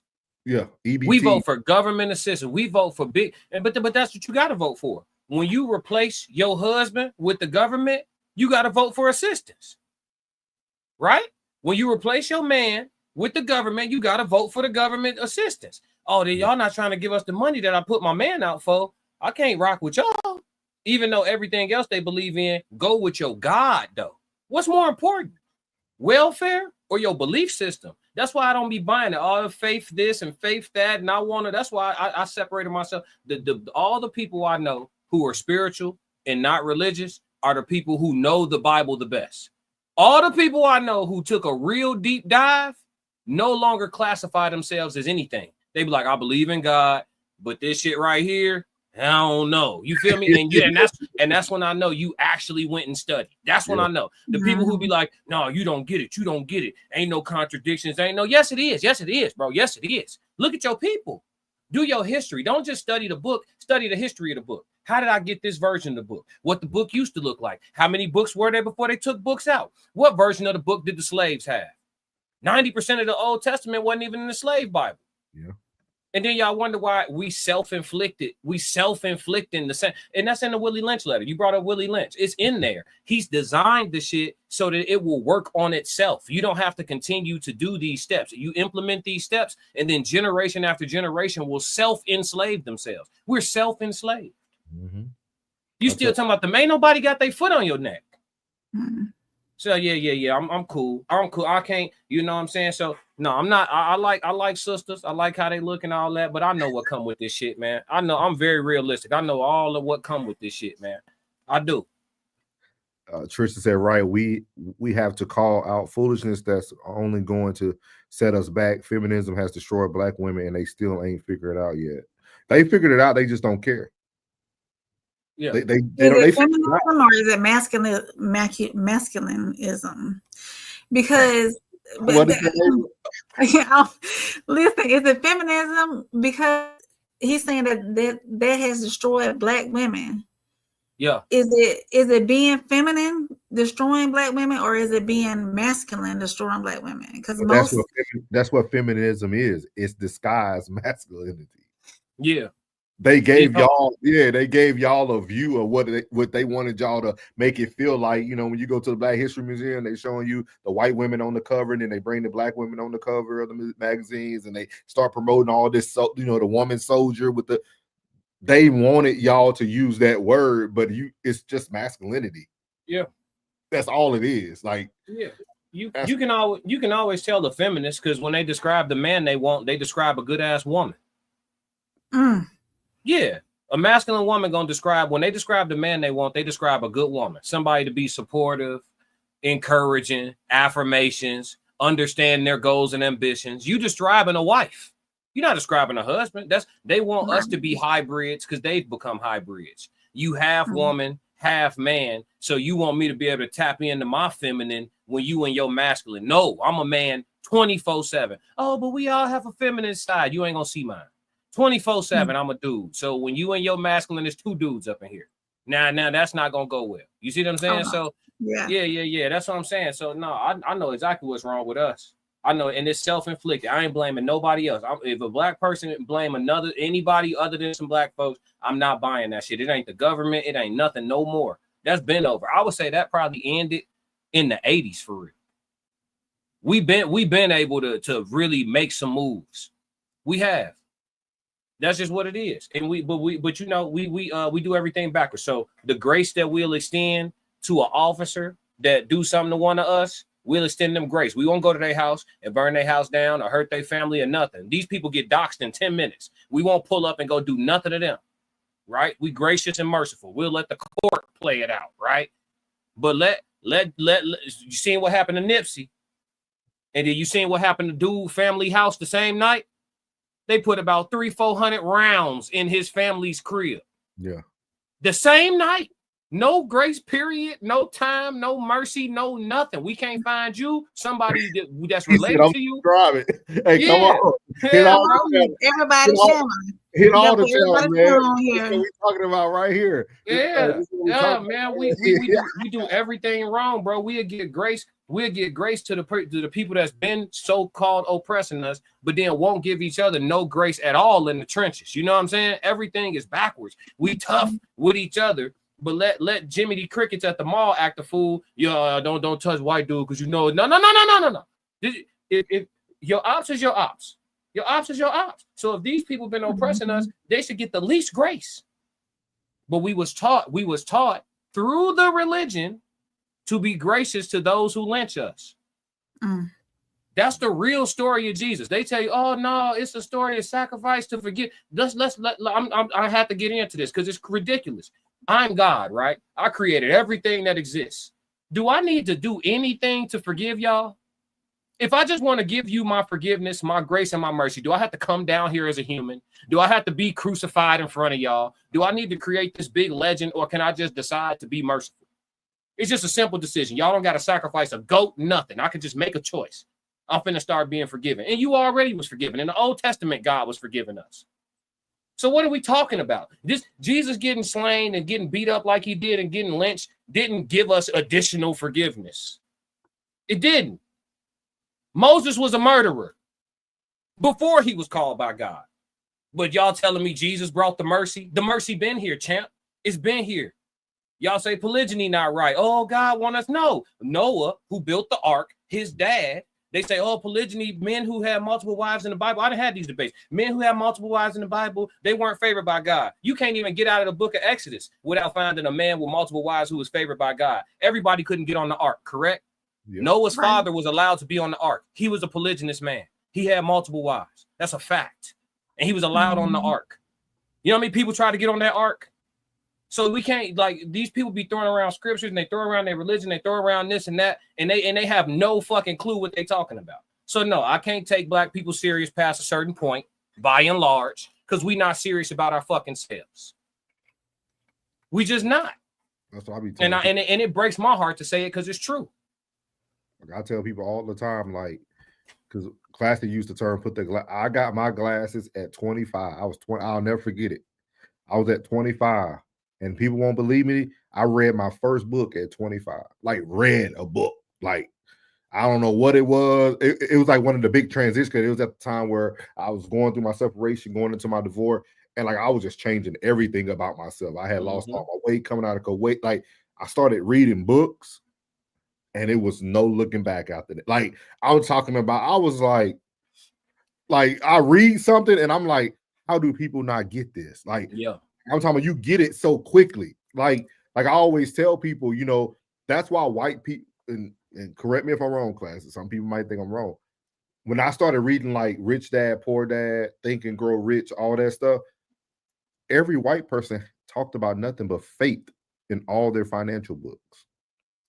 Every financial book that a white person wrote, everything leaned on faith. Think and Grow Rich was literally a guy talking about, he was visualizing sitting at the table with wealthy people before he was wealthy, having conversations with them.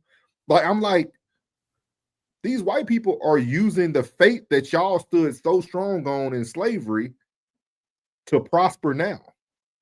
And we just forget about all of that. Like, it's crazy. Like, I just started reading stuff and it just, I'm like, this can't be real. Like, this can't be. Then you go back and start reading the Bible. I read the books that ain't in the Bible, like the book of Enoch. Yeah. You know what I mean? So I started to learn about, you know, because at first I used to think horoscopes and stuff was fake. No, there was actually an angel that was in charge of all this stuff. A lot of things that they left out of the Bible was because they already knew that people were going to have a hard time digesting the little bit that's in there now. If I give y'all all this, we'll be in even more trouble. And that's why when you read the Bible, he still puts little things in there to let you know what is true. Because manifestation can't be real if the book of Habakkuk wasn't true. Yeah, it's interesting. Somebody in the chat just said, Oz said, classic, God gave man free will. Well, let's talk about that. Which one is it? Is it free will or is it predestination? Because, you know, we taught in the black church, God knows what everything you're going to do before you do it. God knows what's going to happen. Yeah, predestiny, right? So you can't have both. You can't have both. If the future is already written, then I'm not making no choices. I'm living out a script. And everybody try to explain both to me. Yes, both. No, it's not. You can't have both. It's either the future is mapped out and we all just playing out the script because it's already written, or we have choices to make and there's no way to determine the actual future. Not in detail. Not in detail. Every time I ask somebody that question, they always try to explain to me how it's a little bit of both. Norris, if you come to a fork in the road and I'm God and I know that you're going to go right, but free will exists, you could go left, which would make me as God incorrect. You see what I'm saying? So you either was going right no matter what, and you don't even know it, and you just have the illusion of free will, right? Or you have actual free will, and even as God, knowing you better than you, quote unquote, know yourself, I still got to wait to see what you do with your free will at the fork in the road. I got to wait. It's a lot to it, man. We ask God to order our steps too, but we can't expect, if God gives us our answer in ordering our steps and we go out of order, you know, that's where that free will come in. We can't accept. We can't. But what does it say to order your steps in though? In His Word. You have to know that before he can order anything. You're right about that. See, that's what people keep like. This stuff is deep. Like this, like that's why. Trust me, y'all. Sunday serve us is coming, dog. I can't Like wait. it's so deep and like Yeah. it blows your mind. Like that's why like classic right. Old Testament showed you all the visualizations of what the crucifixion was going to look like. Yeah. All the terminologies we give Jesus, the Lamb of God. When Abraham put Isaac on there to sacrifice, a ram came. A ram can't even physically walk up a mountain. I'm gonna tell y'all something else too. I heard somebody make a very good argument that in the Bible, the good guy is the bad guy, and the bad guy is the good guy. But I'm gonna leave that alone. I'm gonna leave that for another day. And you can make and they made a good ass argument too. Which scripture? I said, we appreciate it. We appreciate it. Hey, Tristan, we gonna be coming. We might gotta get Sunday service popping sooner, man. I told you. Gotta get it popping sooner. I'll try to wait till me and Classic might be on this Sunday, man. Like this is what we talk about. This is the stuff that we talk about, man. And like when Classic live, I'm able to like put this stuff out because like it's hard when you're running the show, but when you sit back. And like I tell people all the time, man, it like this stuff is real, man. You just gotta understand. You gotta understand it. You know what I mean? I tell people go read. You know, like people keep blaming Eve, but it says Satan beguiled Adam and Eve. Yeah, I said classic. Satan can always enter if you allow. That could affect free will. Who's Satan? That's a good. Nah, I'm saying how many people the devil killed in the Bible? What's the devil body count? How many people the devil killed in the Bible? 0. The devil caught 0 bodies in the Bible. You could potentially say that Judas count, but Judas took his own life. You know what I'm saying? And that was conviction. That was what was it called? A guilty conscience. That was but. How many people did the so-called Satan, how many people did he kill in the Bible? God flooded the earth. God took out Sodom and Gomorrah. God closed up the Red Sea. God was smoking niggas all through the book. How many people did how many people did the devil kill? Even when they said they were hungry, he dropped so much mammon they died from overeating. Come on, man. I just asking. How many people, and I heard somebody make this argument. They say if you read the Bible objectively, you could easily make the argument of who was doing what. Like who, you know what I'm saying? For content, it's like only for content. It's just it could be backwards. You look at some of the things God did to test people. Hey, what was you talking about? Abraham was that Abraham took his son up to the top of the mountain, was getting ready to do him a disservice. At the last minute, God, like, nah, I just want to see if you was gonna do it. Now, listen, that's cynical, that's sinister, that's evil. That's not my God. That's not Christ-like. Oh, you wanted me to take my son up to the top of the mountain and get ready to cut him up on your behalf just to see if I like you or not? Like if I fucking with you like that? No. I think right there is where I start asking real serious questions. Like on my first read through, I said, he had him do what? He keeps saying, I want my real back. Oh, God. Hey, I keep telling people this. When you really read it and you think, we all just live in a replay right now. Hey, come on. It's prophets everywhere. I just covered Cat Williams. It's prophets everywhere. We're living in a replay right now. We don't listen to prophets no more, though. We're living in a replay right now. So would you call the heads of mega churches false prophets or today's prophets, like the real ones? The head of mega churches. I hate to use the word false because there's always some validity. Mm-hmm. That's you gotta let me think on that one. Because that's a hard discussion to have because there's always some, like, you can call T.D. Jakes a false prophet, but you can also find areas where he probably changed some people's lives. He probably got people to actually, you know what I mean? It's just a lot to it. I mean, I would recommend people read a book by Mary Baxter. Called Divine Revelations of Hell. I would highly encourage people to Oz not playing with you. He said, Oz said, false. Fucking false.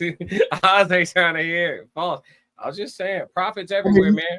You just got to look at it though. Like, were they always false though? Because you got to. I remember watching.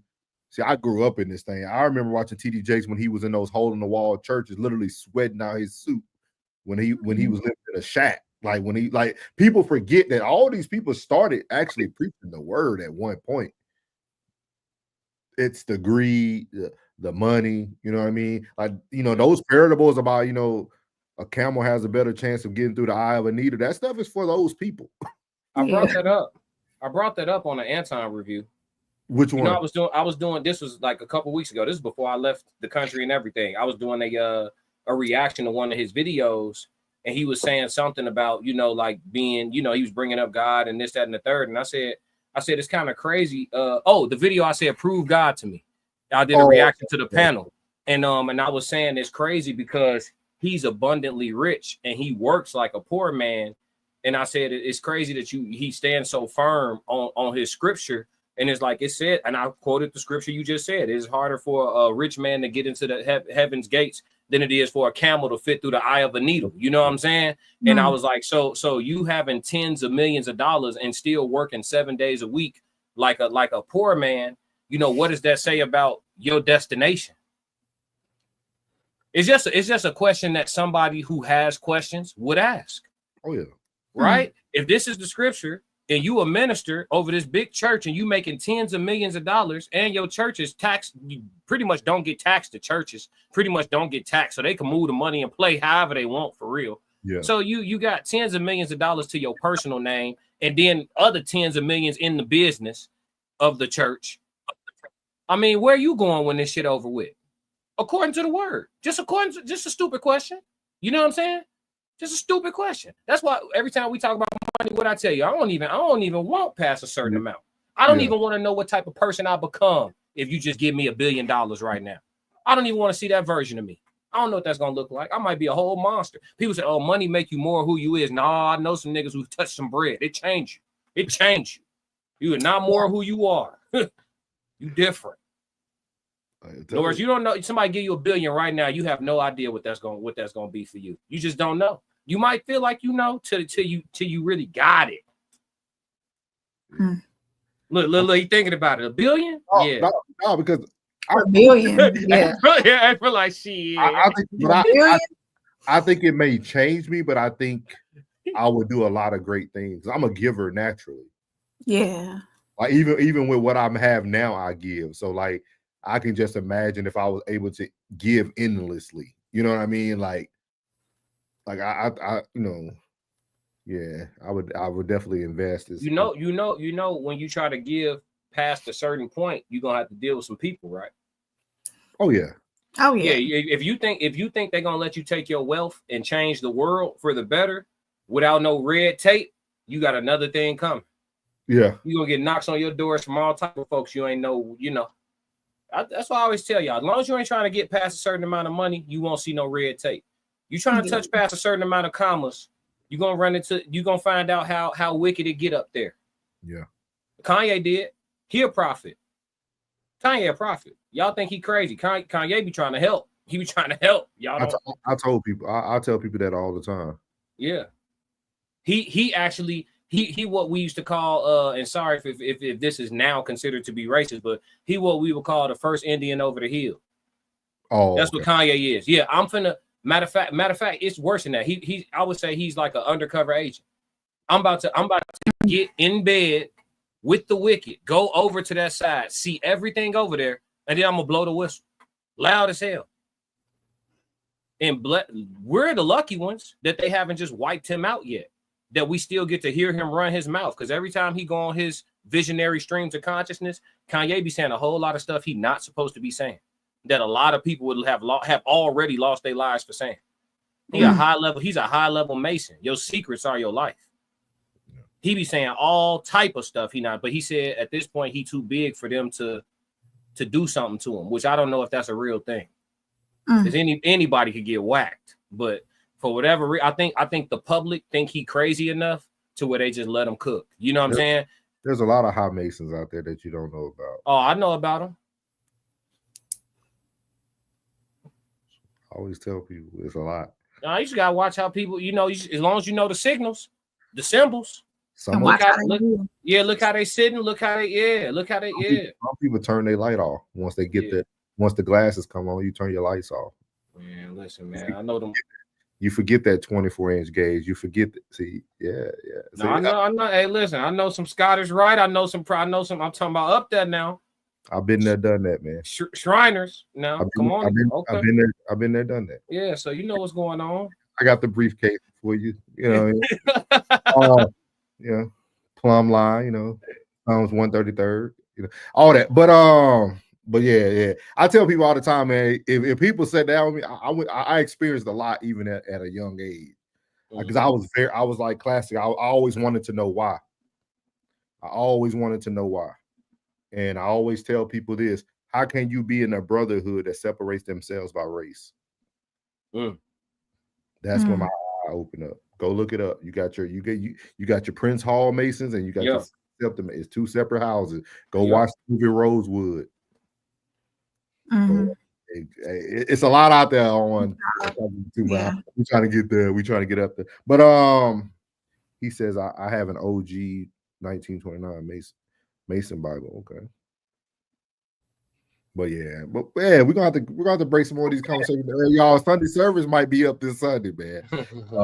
I think it's a good talk because I think, especially for and I hate to make things about race, but I think it's very important for us as African Americans who do have knowledge or some intelligence of the word to really help people out. Not saying that we're the end all, not saying that everything we say is right, but I think it'd be very who of people to learn. Create their own journey. That's how I'll put it. Create your own journey. Don't be a follower. Create your own journey. Yeah. I tell people, go read the book of Acts, man. Just read the book of Acts. It's short for actions. It shows you pretty much every action or transaction that happened. It's all story based in the book of Acts. Like, just go read it. It'll show you. It's people who didn't even know about who Jesus was. They just heard about him. And they put their faith in just the word of hearing it. And then when they finally got to somebody, that knew about something, it all added up for them. And that's when they chose to give their life to them. But I tell people, it's a lot out there, man. It's a lot out there. A lot out there. And if you're a Christian, do yourself a favor and get you a Quran. Read the Quran. They don't want to read that. They don't want to see the different book of Job. Most of them ain't read the Bible. That's the problem. So, I mean, once you finally get through your book, right, that you're supposed to be living by, then go read the Quran. It'll benefit you a lot. Because I think that's what helped me. Listening to Muslims talk is what helped me to understand that it's okay to take some of that gas off of Jesus. And then the second thing that helped me understand it was learning about the slave Bible. And the truth about it, the actual truth about it. See, all these years we were led to believe that the slaves had the freaking King James that we got now. 90% of the Old Testament wasn't even in there on purpose because all the revolutionaries is in the Old. But guess who they left in though and made prominent? Jesus. And you have to objectively forget what you was taught. We all got emotions, cool, but for a moment. You have to objectively ask yourself why. If my oppressors gave us this version of the book, took all of this out, left this in, and made it prominent, is it truly for my benefit? The way I'm studying this, not the book, not the religion, but the way we were taught to study it, is it truly for my benefit? Yeah. You have to objectively ask yourself that. And sometimes the answer might hurt. Like I know a lot of people, they don't want their feelings hurt. It might hurt to find out, oh, damn, I'm 50 years old and I'm learning some truth that I never knew. And that shit got my head spinning. You know what I'm saying? It hurt, but you got to get past that. You got to get past that. To know better is to do better. You know what I'm saying? We need to, as Black folks, and not to, I know it is race. They made race. We got to talk about it. As Black folks, we would benefit far more moving like Moses, moving like David, moving like Noah. We would be much better off as a people if we worship them the way we worship the greatest public lynching in history. For content purpose only. For content purposes. We would get much further. Where do you think, if you're an oppressed people, do you get further exalting the man who was crucified and said, forgive him, Lord, forgive him? Or do you get further exalting the man who said, let my people go or it's going to be some shit? How do you get further? If you're an oppressed people, how do you get further? It's a clear answer, but don't nobody want to talk about it because of how we were taught. We were taught, oh, that's blaspheme. You can't say that. Yes, you can. Yes, ain't nothing gonna happen. Ain't nothing gonna. I wish I would say something and Jesus strike me down, but you didn't pull up during the Holocaust. You gonna strike me down, but you didn't pull up during slavery. You ain't finna do shit. You're not finna do shit. That's why people like Jesus coming. Come on, we've been waiting, folks. You late. Oh, he may not come when you want him, but he gonna be on time. That's oppression language. If you ain't here when I need you, you late, folks. Say that to your boss. But you know, to your boss. I may not be here at 7 when I'm supposed to start, but you know when I get here, no, you fired. You fired. But you know what it is too, though. We don't read the beginning and the end. Like we don't. That saying was something somebody created to make it sound good. Like we don't read what's all in between there when he says, you know, you see what I mean? Because when you read Habakkuk, it talked about that, right? It talked about, you know, what's going to happen. It will come, but so like, but people don't get the whole consensus when they read, you know, and that's why people always, every black kid knows the shortest verse in the Bible. What, too much? Oh, it was the easiest. Everybody wanted that during Bible study, vacation Bible school, everything, because it was the easiest thing because it was catchy, those catchy lines. And that's how we remember things. It's like a song. That's why everybody in slavery, they sung hymns and everything was catchy, but we never took the time to get the substance of what actually needed to be thing. And now you get all these other black pastors who pretty much preach that way. They give you one verse and then give you an hour sermon. How? Yeah. How can you give me an hour with one verse? You can't. Not for real. Yeah, you're going to a church that's doing that. They might just come on YouTube and hey, why did the KKK used to burn crosses in people's yard? You know, I ain't never researched that, but I used to. That's all good. I mean, they're a Christian organization. They're a Christian organization. They all are. That's what I'm saying, man. People don't. When you start looking into it for real, it's just like, hey, man, listen, God been around the whole time. These religions haven't. So just stick with God. Stick with your faith in the source. You know what I'm saying? The religions, it gets shaky. It gets shaky because it's just not as old as mankind. You feel me? If you gave me a religion that was as old as mankind, I could rock with that. These books 3,000 years old. We've been around for how long? Yeah. Come on, dog. It's been 100 different belief systems on Earth before we even got to this. Now y'all telling me all this shit mandatory. Y'all brainwash. And the problem with being brainwashed is can't nobody undo it. Because every time we tell you brainwashed, you more offended than you are enlightened. Yeah. When I learned that I was brainwashed, I was enlightened. I wasn't hurt. I was enlightened. Oh shit. You started to seek. Yeah. I need to hold on. Shall find, right? Your own information. Yeah, learn yourself. A lot of people, you're right, brainwashed because they haven't done their own research. They haven't done their own reading and looking into things. They're believing what they've always been told and never seek the information themselves. Yeah. Yeah. Yeah. But man, this been a good one, man. It's been a good one. Definitely. Appreciate Tristan. You got a new follower from Tristan. Appreciate Oz. Trey Zilla was in the chat. Who else? We had Alicia in the chat. Jen in the chat. Vaya was in the chat. Who else we had up there? So so we appreciate everybody that came in here tonight, man. We're gonna close it off. Do y'all have anything for the people before we let them go?